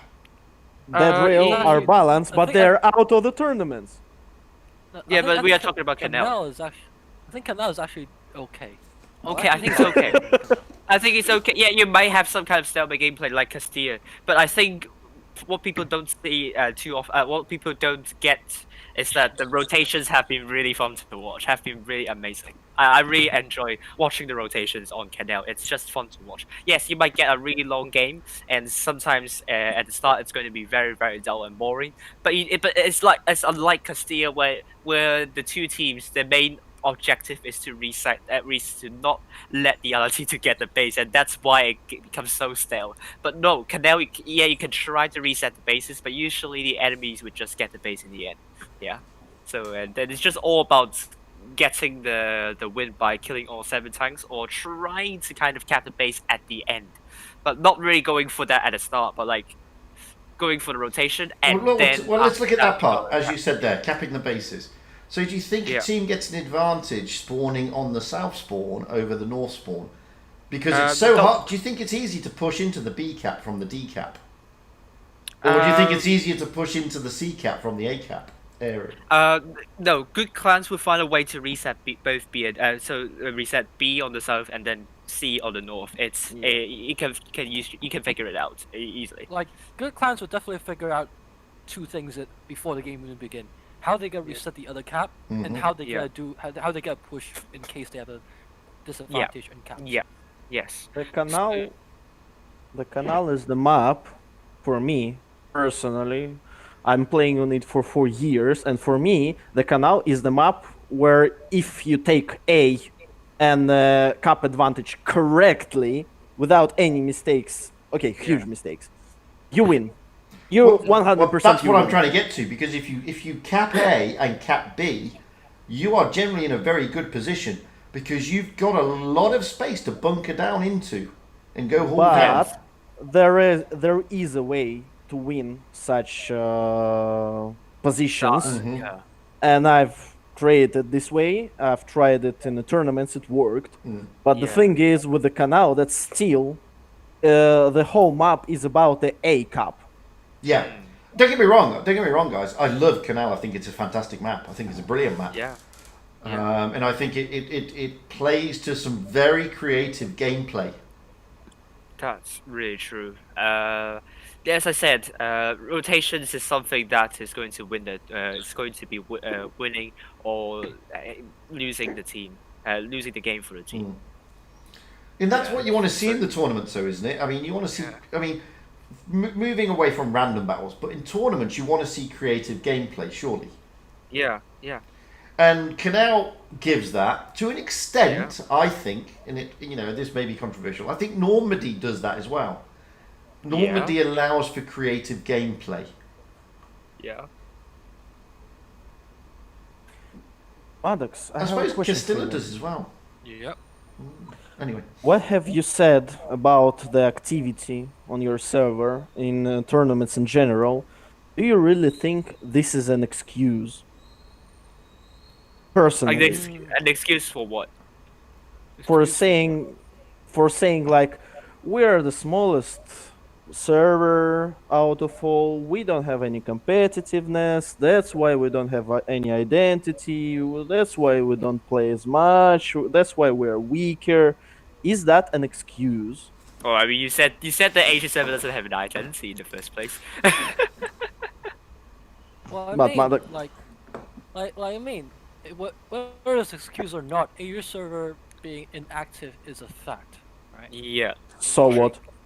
Compare tournament team numbers. See Asia being the smallest number. So Asia being the smallest number in both server size and tournament activity. I'm just deducing. Well, you can take that as me coming up with excuses with the numbers, but what could you? What if EU was like, let's say, suddenly EU suddenly got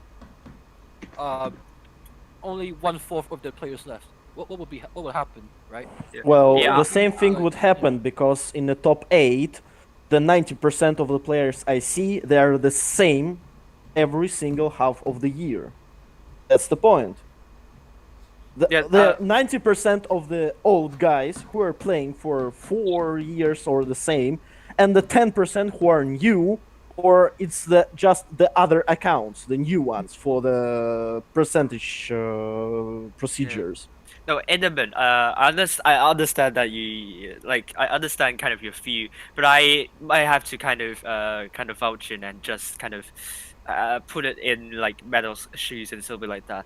So, I mean, he said that the EU server, it's a fact that it's a lot more active. Asking for trainings, if you have already noticed already, it's much easier to ask on the EU server than Asia. A lot more clans that you can ask on the EU server than Asia. The trainings are not the problem. The trainings are not the problem. For example, Maddox, how many players do you have in the clan right now? No, but I don't get what you're trying to get to. if you don't have a competitive fucking team on the server, how do you want to like get better then? Because you're basically just training to a lower level, or what? Yeah, No. and then also, no. Let me continue. I mean, you also have the problem of like training the same team over and over again. But like for the ESM, you have like 7 other teams which are on similar level in terms of the competitiveness and so on. Asia maybe not that much. So, in some sense, if you want to improve yourself, you probably need to train the same number of clans a lot more times than on the ESM, and that means like it's like you have to kind of Well, I don't know. You have to I'll kind tell you what. Can I jump in a little bit here? yeah, Because I sure. played tournaments on the Asian server, not to the level Maddox plays, not to competitiveness like that. But for example, I played the quick tier tournaments, tier 8 and tier 10, and you know what? There isn't as much interest as there is on the EU in the QTs. Now, I rolled out with King a couple of times, and we didn't come across anybody notable, really, which is unheard of on the EU. I mean, I've played quick tours on EU, and we've come up against Vale, Legion, R2K, blah, blah, blah. APA. Yeah, we beat APA. Fuck off. Yes. No, I beat them. Nobody likes punish police. Beat them. I beat them. Anyway, so there is a different mindset in that regard, and one of the reasons, I mean, I got a press account. I managed to persuade Wargaming to initially give me a press account for Asia, because the idea was nobody really streams Asia, and none of the YouTubers, with the greatest respect, and it's not knocking any of the YouTubers, they don't really give a damn about Asia. Nobody really goes over there and sort of does tuning or anything with them. So Asia sort of gets overlooked in a lot of things. And with that, there's a different mentality in some of the Asian teams. And I'm not talking about the big teams now. I'm talking about those ones languishing down in the bottom half of the tournament series. And you get to see, and I've seen it, you know, I go into a battle and automatically I have people turning around saying, oh my god, there's a Unicum on the other side. And I've had it on my stream. And, you know, it's like, and what's it matter? It's like I went into a battle and there was one of your clan there, actually, Maddox. I can't remember who it was now. It was a couple of months ago. And the guy I was tuning with was automatic, oh my god, we've lost because there's feast. And you don't get that. It's a strange mentality that you don't generally get on EU. And it's like, oh, well, they're a big team. We've lost automatically. It's very strange because I generally find Asia is one of two. There's no in between. It's either massively aggressive or massively passive. There's no middle ground. And it's very odd. It's very odd, to be honest with you. So I can understand why there's a mentality in some of the teams. We can't be bothered, like KDS, ID, we can't be bothered until we get to this stage. And there's an apathy from some of the other teams. And when I say there's an apathy, if I take, for example, an EU team who's not even in the challengers, they would go out almost daily and ask for training. Almost daily. Yeah. And there's an apathy in the lower order teams on Asia not to want to do that. They don't want to do that, so to speak. I find that bemusing. And until that sea change happens, where those lower teams, and I'm not picking on any of the teams, but until that sea change happens where they want to get to the point where they do want to train, and they're not going to have to, and this is where Innerman's getting to, because it's only with the training that you start thinking different strats, and you don't regurgitate strats. And that's what's got to happen with Asia, and it just hasn't happened yet. And it's not because it's not too big or too small or whatever. Or maybe they're trying to make excuses. No, I don't think so. No, I think there's just there's a mentality that, well, we're overlooked. Nobody really pays much interest to us anyway, and the top 8 are always the top 8. What? And that's got to change. Yeah. That view has got to change in Asia. I think you kind of hit the nail on the head there with the mentality thing, because on the NA server it's almost the opposite. It's because it's like, I think once the players learn that, and they get confident in their skills, and that they learn that they can be part of a competitive team, like the players that are on the competitive teams, they can actually fulfill or take up some of those positions. You know, they're not just select. Then it won't change, because like on NA, it was almost a thing there for a while. Whereas if you were in a notable clan, you would just get tunneled. Like it wasn't, it wasn't this fear like, oh man, we lost because so and so's on such and such team. It was like, oh, who's gonna kill so and so? So there's a lot of that. A lot of it has to do with just the players got to learn to be comfortable with their gameplay and learn that they can elevate their gameplay. And then once they get more confident in that, then they can be part of the competitive scene. But NA was just as bad, and to an extent it probably still is just as bad as Asia when it comes to the competitive side. Because a lot of people say, it's the same top four, it's the same top 8. I disagree with that, because I heard Zerd just recently, and he was giving credit to RU and EU, and I think that's your guys' downfall. Just because you guys have the numbers doesn't mean you have the strength.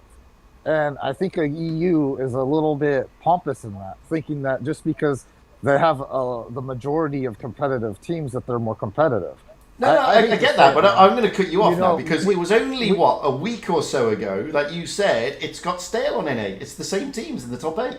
Yeah, but the three teams that we have over there, they can rival any of your teams. So for you guys to say that you guys have a higher level of play and you're so much better. I'd never say that. I'd never say that. Left and right. No, I don't. Yeah, I don't agree.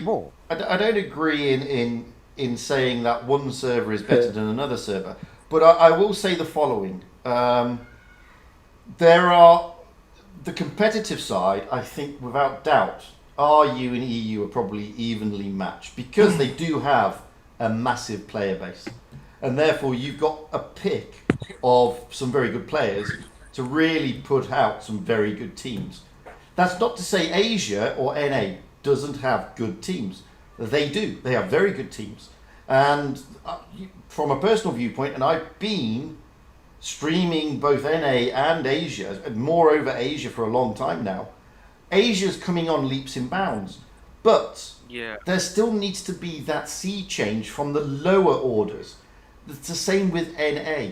The lower orders have got to step up, which is what we saw with EU. I mean, EU was just as bad. Don't get me wrong.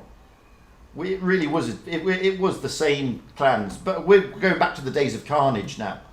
It was the same clans regurgitated over and over again.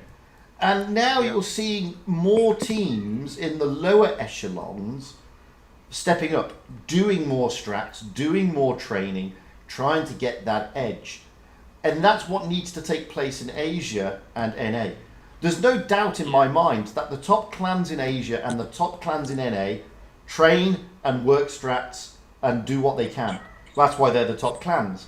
But it's not them that make the tournament always. It's the ones below them that need to step up. That's what I'm saying. And I think... have a word. Imran, please. That's what I've said to you earlier when I was not in the room, that I disagree on a general point how you see it. And I really disagree. Let me give you an example. How do you think? Does the knowledge of how to penetrate IS-4 requires a huge amount of trainings between the teams? Does it or not? No, it needs skill. Of course. The same way with the other tanks. How do you think the way how tanks are getting spotted, does it require a huge amount of trainings with the other teams? Oh, no. Don't get me wrong. I mean, the skill level has to be there. Of course it has to be there. It has to be there, but you can do it alone.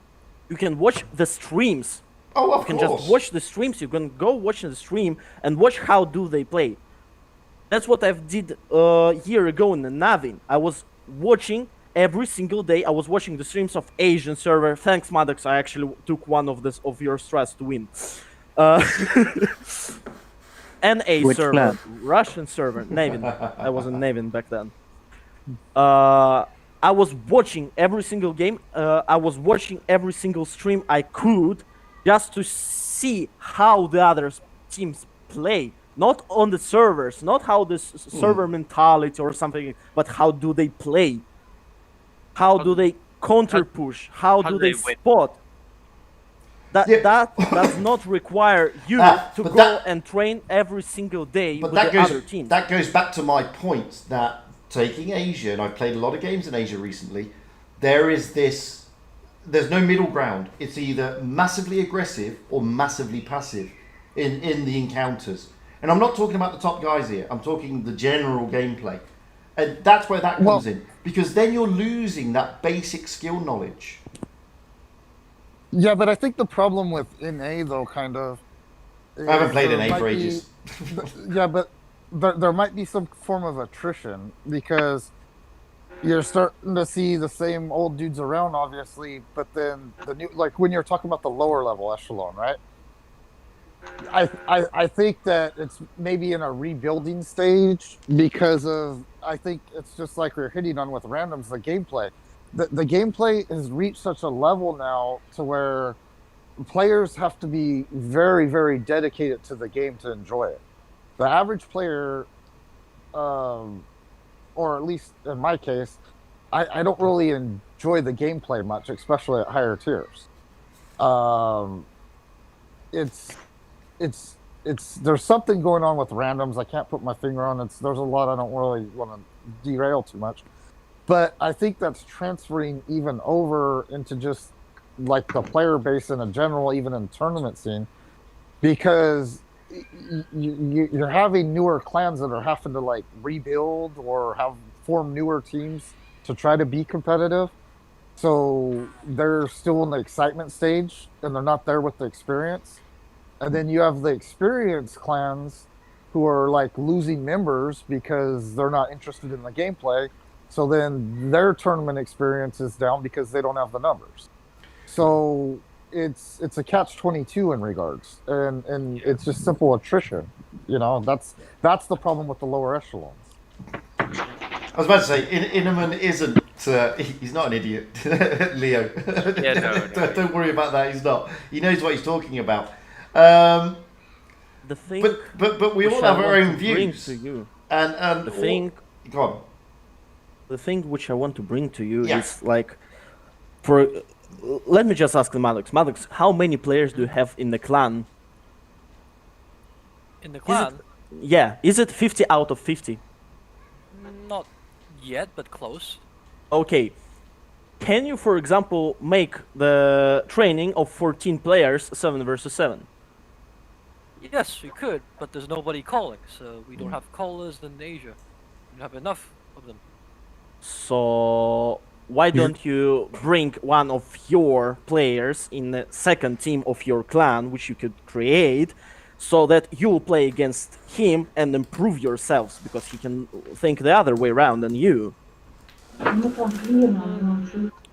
Yeah, it may sound easy to do that, yeah, but like, if I have to train a new caller from scratch, it's gonna take me. Well, we're not talking about days or weeks here. Like, we're talking about a long-term project. If we were to create a second team just for the sole purpose. You of have a playing against each year. other. You Yeah, have I mean, a yeah, year. we did.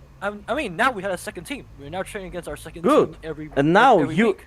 and now you can train with your second team, and you can do it throughout the year, trying and trying and trying. You know, every single, I don't know, kamikaze push or something like that, it can matter when you're playing against the other teams. And also there is a point. I do not understand why everyone is calling Asian server the weakest one. I do not understand, because for me, Asians are pretty good guys, are pretty strong guys. They have the mentality, they have the brains. Pretty They clever. can do it. Pretty clever, yeah. Ask Jack. Nobody can be so clever as Jack. Believe me. Really? I guess half. Okay, I'm just gonna break this story up because How dare you? oh wow, it's about a story of me going into offlines because about last year. Mm-hmm. So because how Asia meta is so behind, well, as we all know, how Asia meta is so behind all other regions. Yeah. Going into Twister 19, we put a lot of extra work in just to try to catch up with everybody else meta.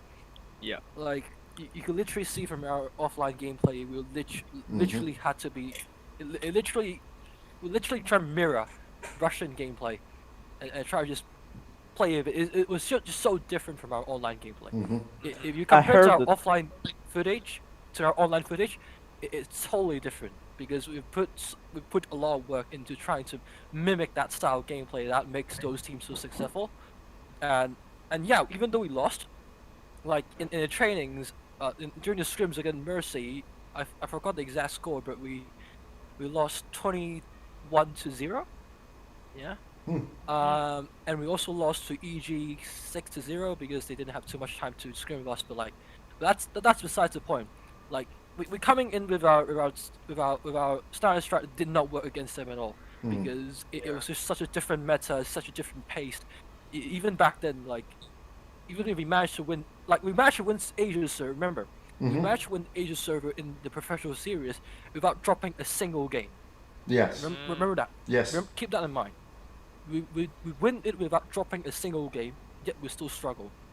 That's what, and even after putting that much effort, we only managed to beat Wombats. So, what I'm trying to illustrate here is that, like, the reason why we had to pick up so much of the pace is because we're facing a competition that's a lot stronger than us. Back in Asia, we know what we're expecting, so we don't have to put that much effort into innovating our strat to counter them.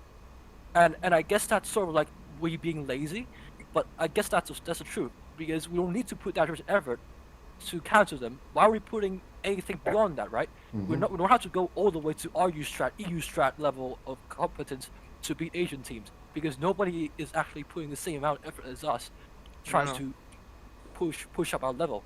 And that same goes for everybody in the Asian server, unless one day like now we want to build our second team. And we want to build that with the aim we perfect each other's strat until we reach that level. Otherwise, you won't see that level in Asia server because they're just currently low. What we're doing right now is just low level counter stratting. We're just trying to see what the enemy is doing and just countering it. We're not trying to come up with better meta. We're not trying to revolve meta. Like we're just trying to counter strat right now. And that's why, to answer Interman's question, I think that's why Asia server right now is so lag behind, especially. Yeah, but then I think it's better than before. At least I do think there is some decent competition amongst the Asia server teams. At least I think it's not. I think it's starting to improve, and obviously if the Challengers tournament from the Asia server does become a success, it's very promising. It does. Well, on that point, what is promising is that you've got teams that are not in the top 8 on Asia now saying they want to do more tournament. And that is interesting because that's not been the case previously. They've not been interested. And this is what, going back to what Maddox is saying there. I am not surprised with your experience in the offlines because you're right. I mean, you guys wiped the floor last year in the in the Pro Tour to get to the offlines of Asia. Nobody could touch you, and but there is a gap when you get to visit those other teams, as you say, because they have a different. And this is what I'm alluding to. They have a different mentality, and their different mentality is every game they go into, even against the lowest clan they face, to an extent, is a challenge sometimes, and it's not there yet with Asia. That's what I'm saying. That sea change, that step up in the lower teams. And with clans like Nova, that has got the potential to happen if they carry on. Yeah. That potential is there. And that's why it's exciting over there. I think so. I totally agree. Because they've certainly I- got I the don't- teams. I agree with Vinaman. Yeah. Asia has certainly got the teams that can challenge. They certainly have. No question of that. And if this game gets much more popular in Asia server, I do see Asia server becoming much more competitive. But let's hope that's going to happen. Maddox, It's I gonna have, take time, yes. Yeah. I have one more question. It's personal. You might not answer it, but do you have the players which you want to play with on the offlines, which are currently playing not for the Feast but for the other clans? Oh, you mean, Oh. Okay. I see what you're trying to ask in a bit. okay. I just wanted to ask it in a polite way. I can ask it the other way, if you want. Yeah, I do think it's a very difficult question to answer because It's... Matt's going to betray some of his teammates. No. The thing is, I think even without that part of the question, it would still betray my teammates. Like, not even offlines. Even we talk about onlines right now. I'm very confident that right now our team is not yet complete. Hmm. No, Our so team hasn't even reached like anywhere near the potential that I really want it to reach. I see. I see. Like recently I came out of every game that we've played, whether it be win or lost. I just came out in disappointment because of all the mistakes that You players guys make here and there. Yeah. Yeah. Like even myself, I'm making mistakes. Like Oh yeah. it, True. I saw it Like- on the stream. like right now, IS4. I think like right now I'm just hungry just to improve everything. Hmm. Yeah. And no matter what it takes, where it takes better players from outside the team, or anything. Like right now, I think there needs to be a change for the team, at least to satisfy my hunger to improve. Yeah, but then you have to be careful about crumbling under pressure. That could be a problem. Sam, I can And- see you. Give me till the end of the stream, and I'll answer your DMs. And Yeah. and let alone offlines. Offlines even worse because, like, it's even hard to bring the optimal list of players into the offlines. Yeah. Even if you really want it. Like, I like the reason why I would say I don't have actually many players outside the list of fees because, like, I haven't actually played most of them. And the second thing is language barrier. Language Let's look at barrier. let's look at 2019 Twister. How many Asian teams actually speak English? Not so much, I guess. Not so much. No. Feast. I mean, E7, here, King. Any I more? mean, No. Right. I mean, this season as well. You saw like ID mostly Korean, RM mostly Japanese, GV mostly Vietnamese, and then HLV Yep. mostly Japanese. CATS CATS be international. CATS is Low, English. So CATS is, Okay. CATS is international towards English. Boon also. Boon also. Mhm. Low is probably from us, Chinese. so Boon is from us. That's why that's why we're training with Boon, right? We train Yeah. with Boon here and there. Like that team has some prospects we can work with, but Yeah. those teams, like that team, I wouldn't say that team is currently. I wouldn't say that team doesn't have players that I don't want. Like, Yeah. but more like it's just that it's not the correct. It's not the. Yeah. It's still raw material right now. Yeah. There's, Yeah, and- they're all still yeah. raw material. Yeah, and then coming be- back to to the be point. forged I into mean- a proper player. Yeah, and then low is mostly Mandarin, and then you have like 3 of the top 8, which is only mostly English-speaking teams. So I mean, look at I know EU. I know this happens to some extent to EU server, but, yeah, like EU like only raid win and also raid win SOS and APA are the only. Maybe not SOS because I knew some of the SOS guys are from Anaheim, but then raid mostly German. But a lot of them speak really good English actually. Like Nubita, when a lot of them speak good English as well, like Kuma, which is really fluent English, and then you have both APA and SOS, both Polish. I'm not sure about SOS because apparently, I mean, Inderman can say more about that. But then you have Half Polish, half Russian. Yeah, yeah. So they have to communicate in a common language as well. So maybe English, maybe Russian. We don't know. There's a wunderkind. He speaks both Russian and Polish. He can translate. Yes, but then you see, the EU clans, a lot of them are more English provision. At least I know, like Raid, a lot of them do speak okay English. We're not speaking about the Turks, huh? And even if you talk the same language, like Yeah. same country, no, there's nobody's from the same country as me, like nobody's even Australia. like no, I'm currently in Australia, but I'm not from Australia. Oh yeah. Hong Kong, aren't But they? we look at it like currently Feast team, everybody lives in a different place. Yeah. Very international. There's no two players that's there's probably some players that live in the same country as each other, but like it's just a diversity is just way too much. Like you're trying to adapt, you try to adapt new players, yeah, sure, but you gotta come over so many barriers, language, culture, and then time zone. Yeah. A time Holy zone. hell. This is Holy hell, you gotta important. come over a lot of different barriers just to bring up a player. Yeah. And bring up talent in Asia is just so difficult. It's like- yeah. Like I understand. I got B Frost with me ever since we started playing tournaments. We got F Silver with me. Also joined a bit later, but like most of these new players have already their name established, and we just bring them in and just try to teach them stuff. Even the highest WNA player I've recruited ever, it's still making those basic mistakes Yeah. of not being able to do Well, I blame every good name is taken. That's his fault. Yeah. right.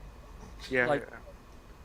Like it like currently Asia is stacked with problems right now, like different mindsets, whether it be mindsets, play style, barrier, cultural, language, time zone, like all of these is sort of hindering the development of high level Asian teams. Yeah.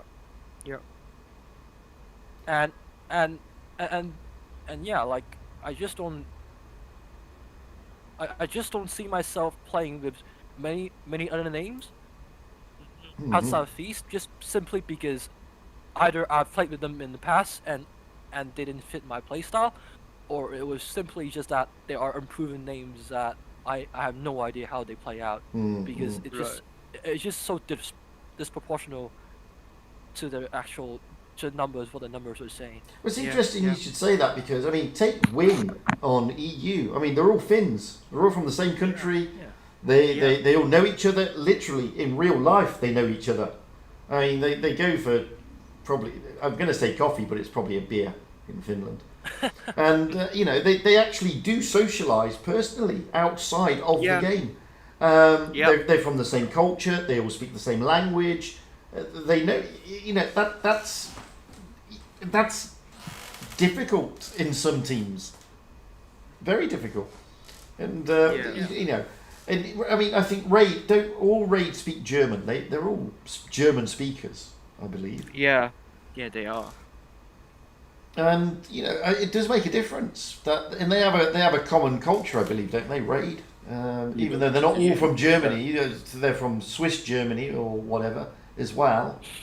But they have a common culture, and it's the same with quite a few of the teams are like that on EU. Yeah. So I mean, Asia, it's such a sprawl because it covers a massive region.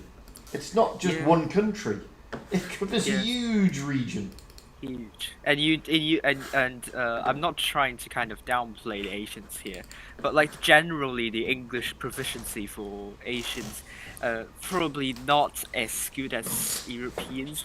But I mean there is some kind of statistics that kind of like prove this, but then that's another issue that would persist. But Jack, if you throw into the mix that within Asia you've got the likes of Japan and Korea. Yeah. I mean, I've been to Japan, and not being funny, their English is as good as my Japanese, which is not very good.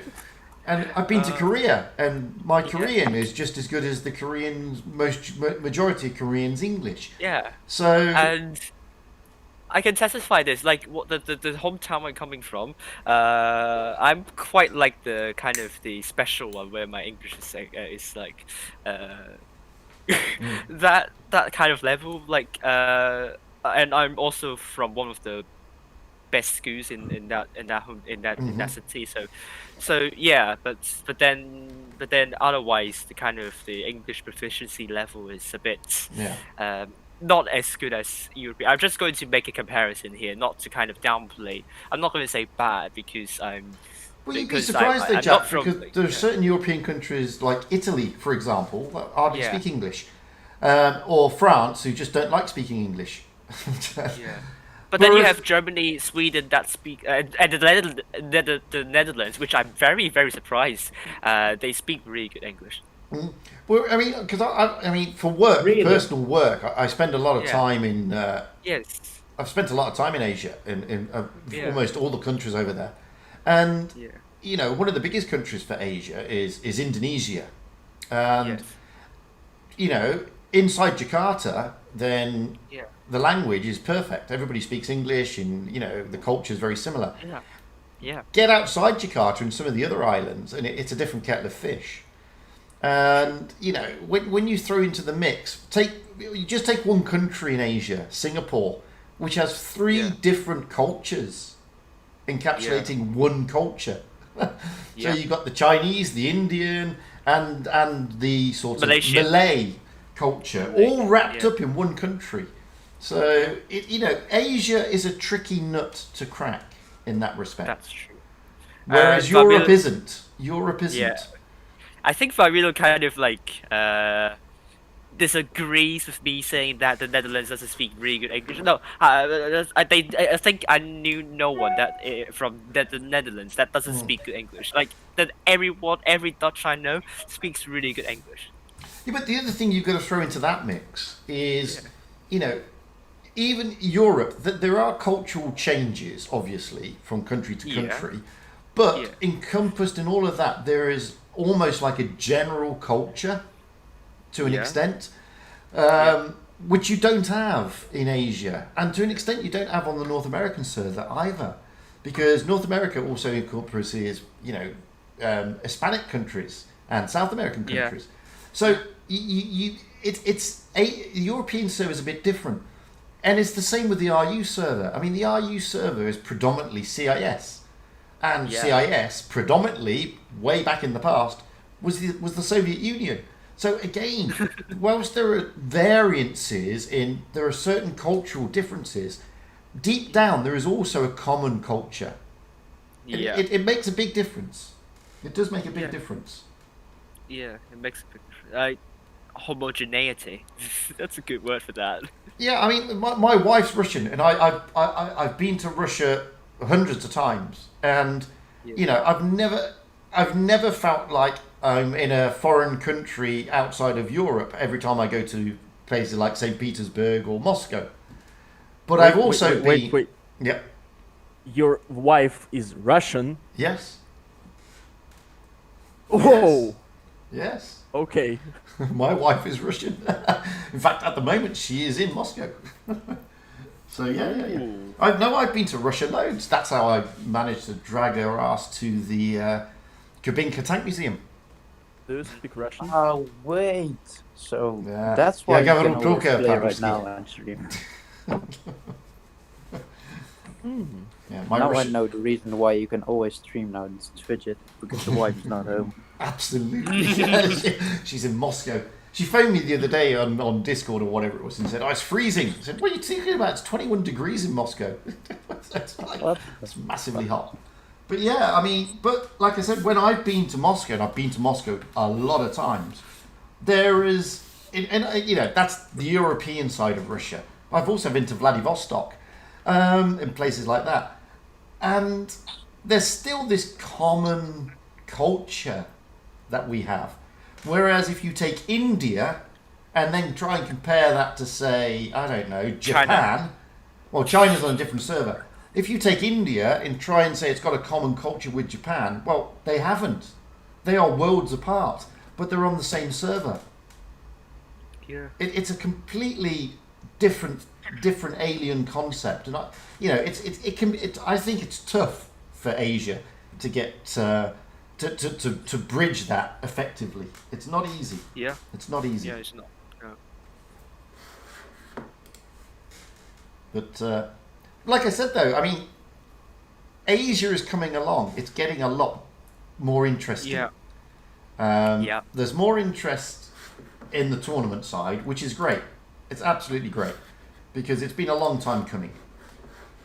And given time, I think, you know, you guys will challenge more, a lot more.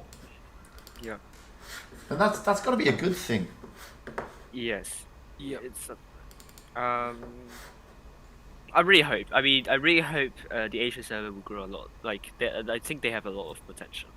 It's even maybe more so than the EU in some respect, to be honest. Like population, it's already one point that you could put out. Like, I mean, Like it's definitely improved a lot. Like, if Yeah. you look back to 2018, Asia started off without a professional tournament, while Yeah. everybody else got one. So we had this, what is it, Spring Season Championship that was like half-assed, and there's literally no known teams there. There's Hmm. literally Yeah. there's no ID, there's no EHR, like there's no name, no known names in that tournament at all. So it's only us and Nub, and probably even ND, which their team basically now transferred to all the other teams like RN, Hmm. some of HLV, I think. Like there's definitely a lot evolved that came from 2018 to nowadays. Like, you look at our first professional tournament. 2018 there was literally no proper names. There's literally two. The biggest name got knocked out before top 8. That was EHR and XR. Those were the two best teams that was regarded back at the time. That got knocked out before top 8. Hmm. Yeah. So, like now you start to reach stability where you start seeing repeating names, which I think is a good thing, Mm. and Yeah. it means that the teams are improving to level that Yes. to actually a notch above normal, right? Yeah. So you now Yeah. see Feast always there. RN starting to draw us in the list. Actually, Yeah. HLV has been there for a long time. It used to be called TBT back in the days. Like HLV is actually the only team that has been in the professional tournaments as many times as Feast. Hmm. And then we get ID, which basically has almost the same. NUP or GV, if you want to call it, is the same. And then you still start naming names like RN. RN popped in the top 8 list from 2020 Yeah, they did from Yeah. the spring season. Yeah. spring Yeah. season. Yeah, they finished What, top 2. Yeah, right. what happened to TNM1? TNM dissolved right after the Twister 19. Yeah, and then where did they go now? Most of them, some of them went to HLV, and some of the rest basically. I know some of them retired, but the rest of them, some of them play for other weaker, like they just stop playing tournaments. Yeah. I don't know why, but like I don't know why, because but- they were at one point very close to what I see in EU server clan. And that's and I think that's some contribution because Asia has actually been dominated by Japanese clans for such a long time. Yeah. When 2018 come in, nobody was expecting Feast to come in and roll everybody in the face. The same for Yeah. 2019, right? Like, Yep. Before 2018, Japanese dominated for a good 2 years right after ID. So Yeah. from 2016 to 2018, it was basically the years of Japanese. ID was there, but they were no match to the Japanese domination, and you see Japanese with their shuffling culture, like Japanese is. Let me tell you, Japanese team shuffles the most. Mhm. You could go into one tournament, see a lineup, like as in the member lineup, Yeah. and a week later you go into another tournament and you see a different lineup. That's how Yeah. radical the change could be in Japanese culture, in the Japanese side of things. Like they'll change, and especially after big season, their shuffling after big season is massive. Hmm. Like Yes. like teams like STI 2018, after a season, instantly dissolved. TMMN, after a season, instantly dissolved. Yeah. Uh, Which is sad to see. even HRV TBT, that went through a few generation of changes, like quite Yeah. a lot. Like right now, I don't recognize. I recognize only 1 or 2 players from the original TBT lineup. Like that's how much change has gone through, and like yeah, Feast has changed, but like it's Japanese circuit shuffling a lot as a whole, and like yeah, we're reaching stability, but like it's still far from what you would expect from a proper professional circuit. Like it's just not even close just yet. Well, By the way, Jack, well, just Yes. I will Yes. probably be leading a team by myself. What? You probably create a team by yourself. Yes. well, you're leaving Vale. Ah, I see. I see. No, not on Ville. I'm fucking done with them. Fair enough. Well, Oh, why? I'm not done with the fucking players or something. I'm just done with that the fucking leader just left before all the fucking players just to go to Legion and suck their dick off for another reward. Oh. We weren't talking about Elysium. I see. There's ways of me. He went to Legion. Elysium Yes, did, he yeah. went to Legion. Yeah. As soon as he got. As soon as they realised that they couldn't get in top 8, then yes. Yeah. They had a chance. Yeah. They had a chance. Until we got fucked by the. Yeah. No, but then Veil is like the end normally, 2 times already, 2 times, and seeing them like that, I'm just sad to see, because they have 2 times that I could like they could climb up. They have 2 times that could But they could climb up the ladder very quickly, but aren't they now being doesn't seem to happen. aren't they now being led by De Silva, aka Bushka J? Huh? What? Vale, aren't they now? Isn't the tournament captain now Bushka J, aka De Silva? He's changed his name again. I think. Da Silva, aka Bushka, aka Rashford, is in Immo right now in the team. Oh, he's moved. Okay. Well, we're going to close the stream in a minute because we've been going on for what?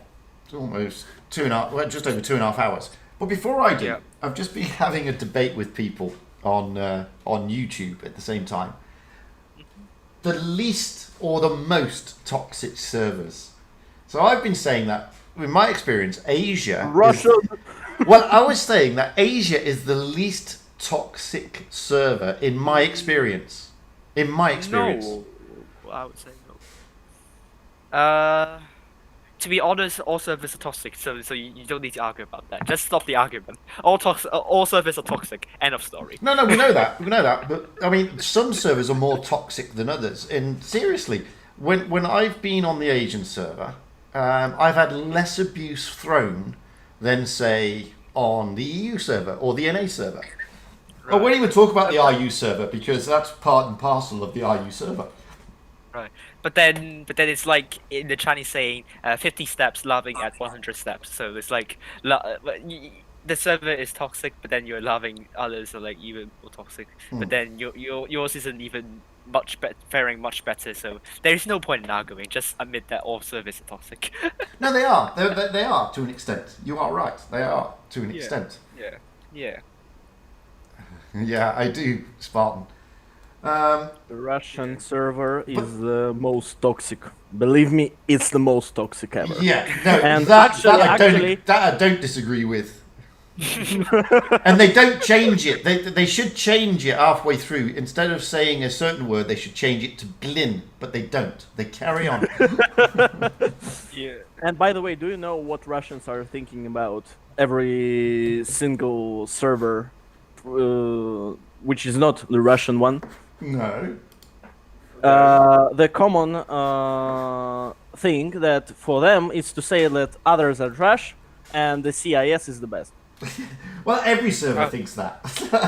No, not really.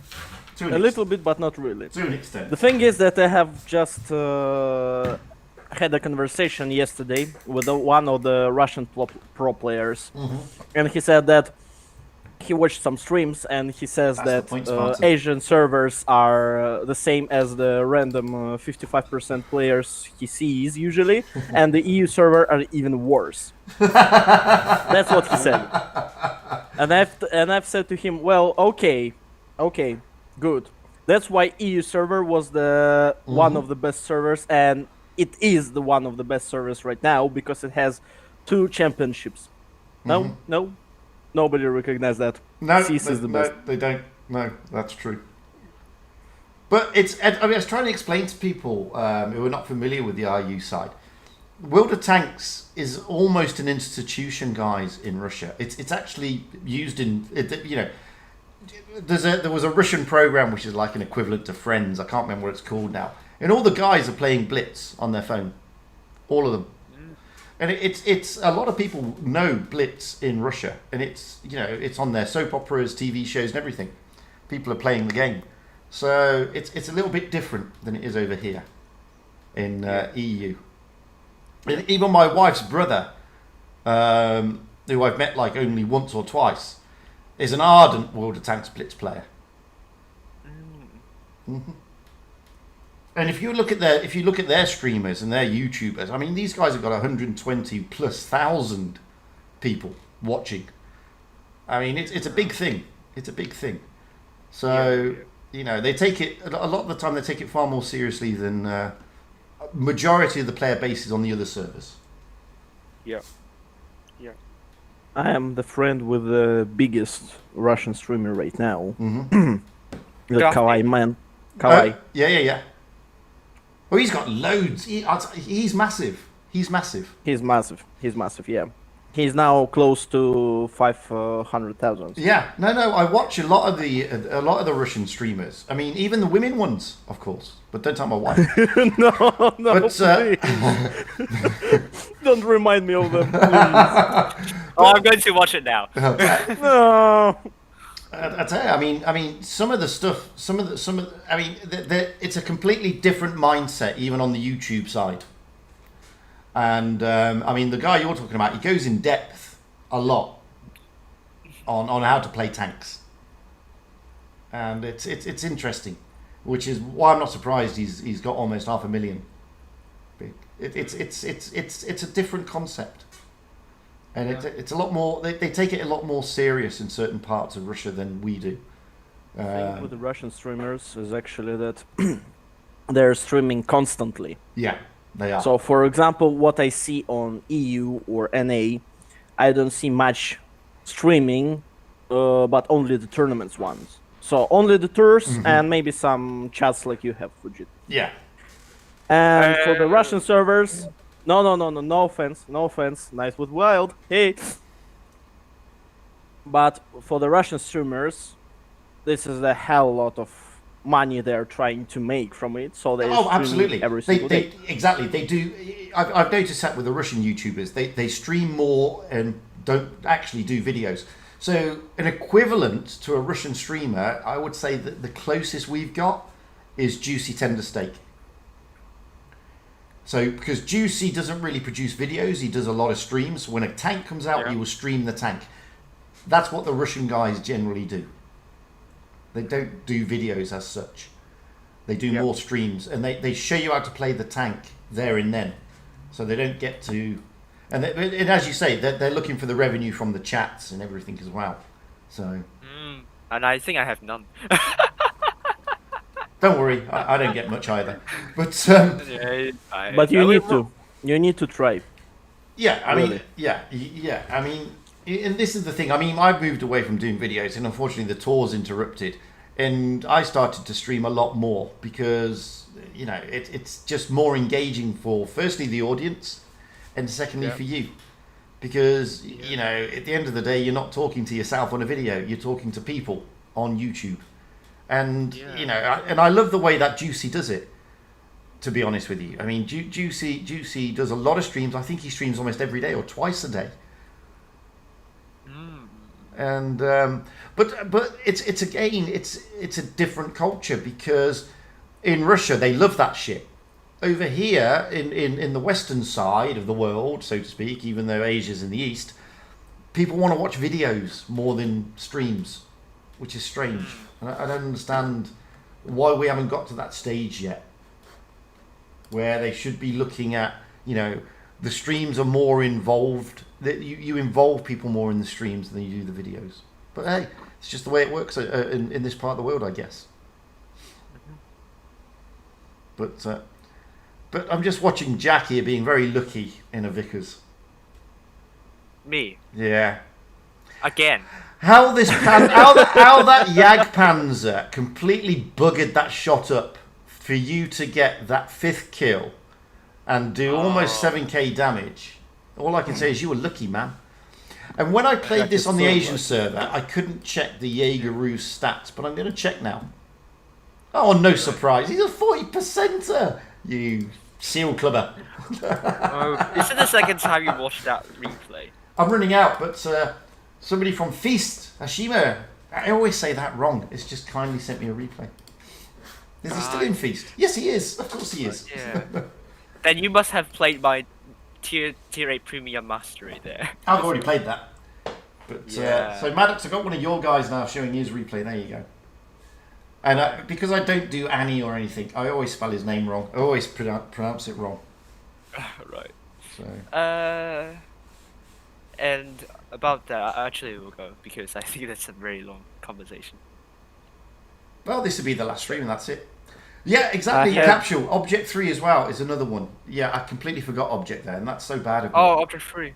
Yeah. And then we have Kuma, who is trying on Twitch. Kuma is the best, yeah. Kuma is trying on Twitch, so do have a look at that as well. Yeah. I don't want to kind of like spend money on Streamlabs to kind of stream both on YouTube and Twitch at the same time. Although I could do so, but I don't want to spend money that I wouldn't get from my stream, so I haven't done it. So then, yeah. I need to look into Twitch. I mean, somebody was telling me the other day I should look into Twitch. I haven't looked Yeah, you into should. it, but I need to look into Twitch. Yeah, you can use restream.io as well to kind of stream both platforms at the same time. Yeah, I don't think OBS allows you though, does it? No, it allows you. You just need to get the stream key copied from restream.io. Restream.io just kind of acts as a platform to kind of put streams on both YouTube and also Twitch. Oh, okay. That's... Yeah, but I can't really do it with Streamlabs OBS. The reason is that the reason is that I will lose my YouTube chat and I only have one screen, so I don't want to like not interact like 10 minutes after. I only have one screen, so I'm forced to like stream only on one platform, not two. Yeah, I need to look into that because people have been saying to me that Twitch is a better platform. Yeah. Better, bigger, and much bigger as well. I would have gone for Twitch as well, but then YouTube is also pretty good. Some functions that I like on YouTube. Yeah, but I haven't tried Twitch yet. I mean, I'll be honest with you. I mean, YouTube. When I first started out, YouTube is great for uploading videos. Don't get me wrong. Uploading videos is fantastic. But you know, as time progresses, my videos decrease and my streams increase. So, you know, it's. I personally want to be more of a streamer than a video person because I just don't have the technical knowledge to do videos. Yeah. And when I first started, I started as takes a long time. As a noob, telling a noob how to play a tank. That was it. So. Yeah. But and then you have to spend a lot of time making videos. That's another problem. Well, you probably spend the same amount of time streaming. I mean, an average stream normally is what, 2.5 hours, 3 hours. So. No, if you do video editing, you can spend a lot more than that. That you can, yes. It depends what sort of video. I mean, I bet you Soft Rescue puts in a lot of hours. A lot of effort, and that only would give you views. I mean, if you don't put a lot of effort, you probably won't get a lot of coverage, attention. Absolutely. So I would say video editing, in some sense, is a lot more work than streaming, personally. No, I think you're right. I think video editing takes a lot. It takes especially a lot. Especially if you, as I said, especially if you're doing videos like Soft Rescue. Yeah. Or Mighty Noob. Mighty Noob's another one. Yeah. I mean, they put a lot of effort into their editing. Yes. So, I do try to put some effort in my editing, but I was like not as good as them because you kind of have to do all the details and you have to kind of polish them up in the end. It just takes a lot of effort. Yeah, it does. It takes a lot. It And does. also you need a really good software to do that. Streams, you just need that free OBS, you're fine. But video editing, you might need, like, for example, Adobe Premiere Pro, Sony Vegas Pro, and something like that. Well, I use or DaVinci. You can use DaVinci. Yeah, you can use but not DaVinci the- Resolve. I use but then DaVinci the- Resolve, but not the Pro version. And I generally find that I get virtually everything that I need to edit a video with DaVinci Resolve. Problem is, it's a massive program. It's a massive, but then you need the RAM to do so. That's the problem. But yes, yeah, you need the RAM. Yeah, you do. So so for streaming, it's just OBS and just good upload speed, and you're fine. Yeah, and But that's not enough for the good quality stream, isn't it? No, it's good enough. Like you can do some amazing editing and amazing cosmetic stuff with OBS. I mean, a lot less time than you would say like the video editing. Personally. 56 points. Cheeky. Yeah, I mean, That's you're right. Oh, It's not enough. okay. You've got to do more. You know, if you want to start out as a streamer, then yeah, it's enough. But if you want to be an accomplished streamer, then yeah, you've got to take it to the next level. Take it to the And next level. you know, but then it's the you- same kind of programs you need to use for streaming. You don't need to buy like Adobe subscriptions. Correct. You don't. but the more, you know, if you want to be, you have to start buying different sets. It's more hardware for streaming than it is software. Yeah. You know, it's the cameras, the microphones, the lighting, etc., etc. Yeah, that's really true, and that costs a lot as well. But then you don't need to like pay monthly fees. Correct. I mean, Adobe is very stingy. It's just very. Hey, remember, you're now going to get stick. You know that because this is a smasher. Everybody hates the smasher when they're not in the smasher. That is. The smasher is so silly. No, Yes. it's annoying. It's the tank that annoys because it's boring. It's really boring to play it. Right. I will leave you all for now. I'm just gonna. This is the last replay, and then that'll be it, guys. But I'm gonna show it. It's a smasher, and it's in a smasher.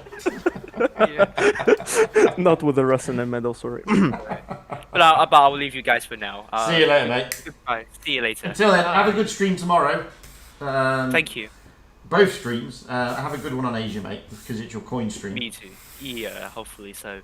But it's not going to be as exciting as before because I know every clan is there, so it's going to be a bit wacky. But it's going to be fun. I probably will be as hyped up as possible, but I'll try. Well, at the end of the day, have fun and enjoy. Oh, don't forget that new stream. I'm going to use my very personally created supercomputer. Oh, there you go. And it takes to predict results. It didn't work tonight. I jinxed the clan that was supposed to win. So it's not a supercomputer then. It is a supercomputer in some sense, but then it doesn't predict. I mean, it's kind of like the first time usage, so the prediction might not be really good, but we will see. And it takes a really nice name as well. The bot name for the Asia server computer, supercomputer. And it also takes a really nice name for the EU server supercomputer as well. There was the one theme I wanted to discuss, but we came away from it. You want to discuss win rate seeding? I will not start it because it will take us 1 hour more of speaking. No, just tease us, spoil us. Well, you can do it next week. Tease us. You've mentioned before, right in the start, that there are some top teams that deserve to be in the top 8. I completely disagree with the thing that you've said that, because there is no top teams that deserved it. There are just teams that deserved it. No, that's true. Which were hardworking and hardworking and hardworking again. Yeah, Yeah, I agree. No, I agree with love, Because you cannot say that there is a top team and no top team. Maybe there is an underdog team, yeah. which can be said to be the lowest by skill just because it have the stats. I know. the low stats or Okay, something. I know what your point is. That's why you're annoyed with me.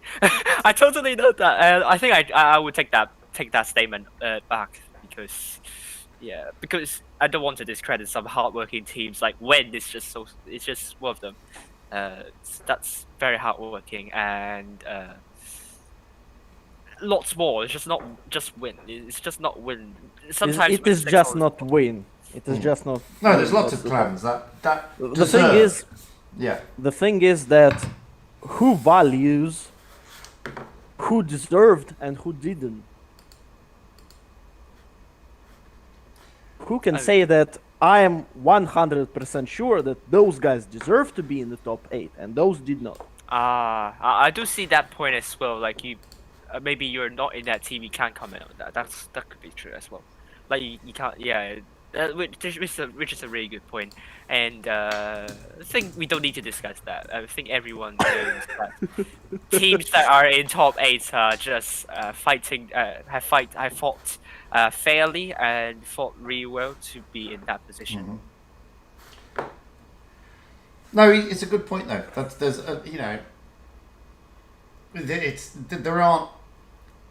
there are teams that deserve to be there because of what they put in. That's very true. And with that, that's been 3 hours almost.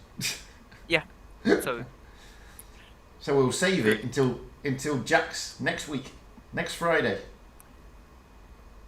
Oh, next Friday. Well, probably Friday not. night with WoW. So he's probably not going to do them anymore because the tournament's going to finish, and then he's not. The tournaments are not going to finish. Exactly. Like, Jack, keep doing them. Friday night with WoW. You mean? Yes. Oh, I'm doing that next Friday. Yes, I will do it. I will do it. Yes. So don't forget, all jump into his stream next Friday and give him a hard time. Yeah, ask a lot of questions. Ask the guest a lot of questions. Yes. Exactly. I will invite another high-profile person in there. Maybe I'll do one for Asian server, but that means that stream will start earlier. No problem. Invite Whoopsie. Yeah. That's also my I might invite Whoopsie. I think I will invite Whoopsie, but probably not this week. Yeah. Right. You need also to invite Thomas. You need also to invite Foxy. Oh, there's so many players you can invite. So many players. Yeah, so many. Yeah, so that's why Friday Night with WoW will not end very soon. It's going to keep on forever. Because you suggested me, you got me some suggestions, and because the stream is going to, because the channel hopefully will grow. By the time, hopefully they will not they will not look down upon. No, good. Right, and with that, guys on Discord, thank you all. Thank you. Big thanks to him and Maddox and Wild Ones Alpha for jumping in there and sharing some of their thoughts with us. Those of you on YouTube, thanks for watching, and I did see a couple of mods, so thank you for keeping the chat there very nice. We'll be back again. I've been Fugit, that's been everybody, and we'll talk to you all soon. Enjoy your Saturday, and don't forget, Asia tomorrow, Wild Ones Helper, aka Jack, is got the coin stream. I haven't.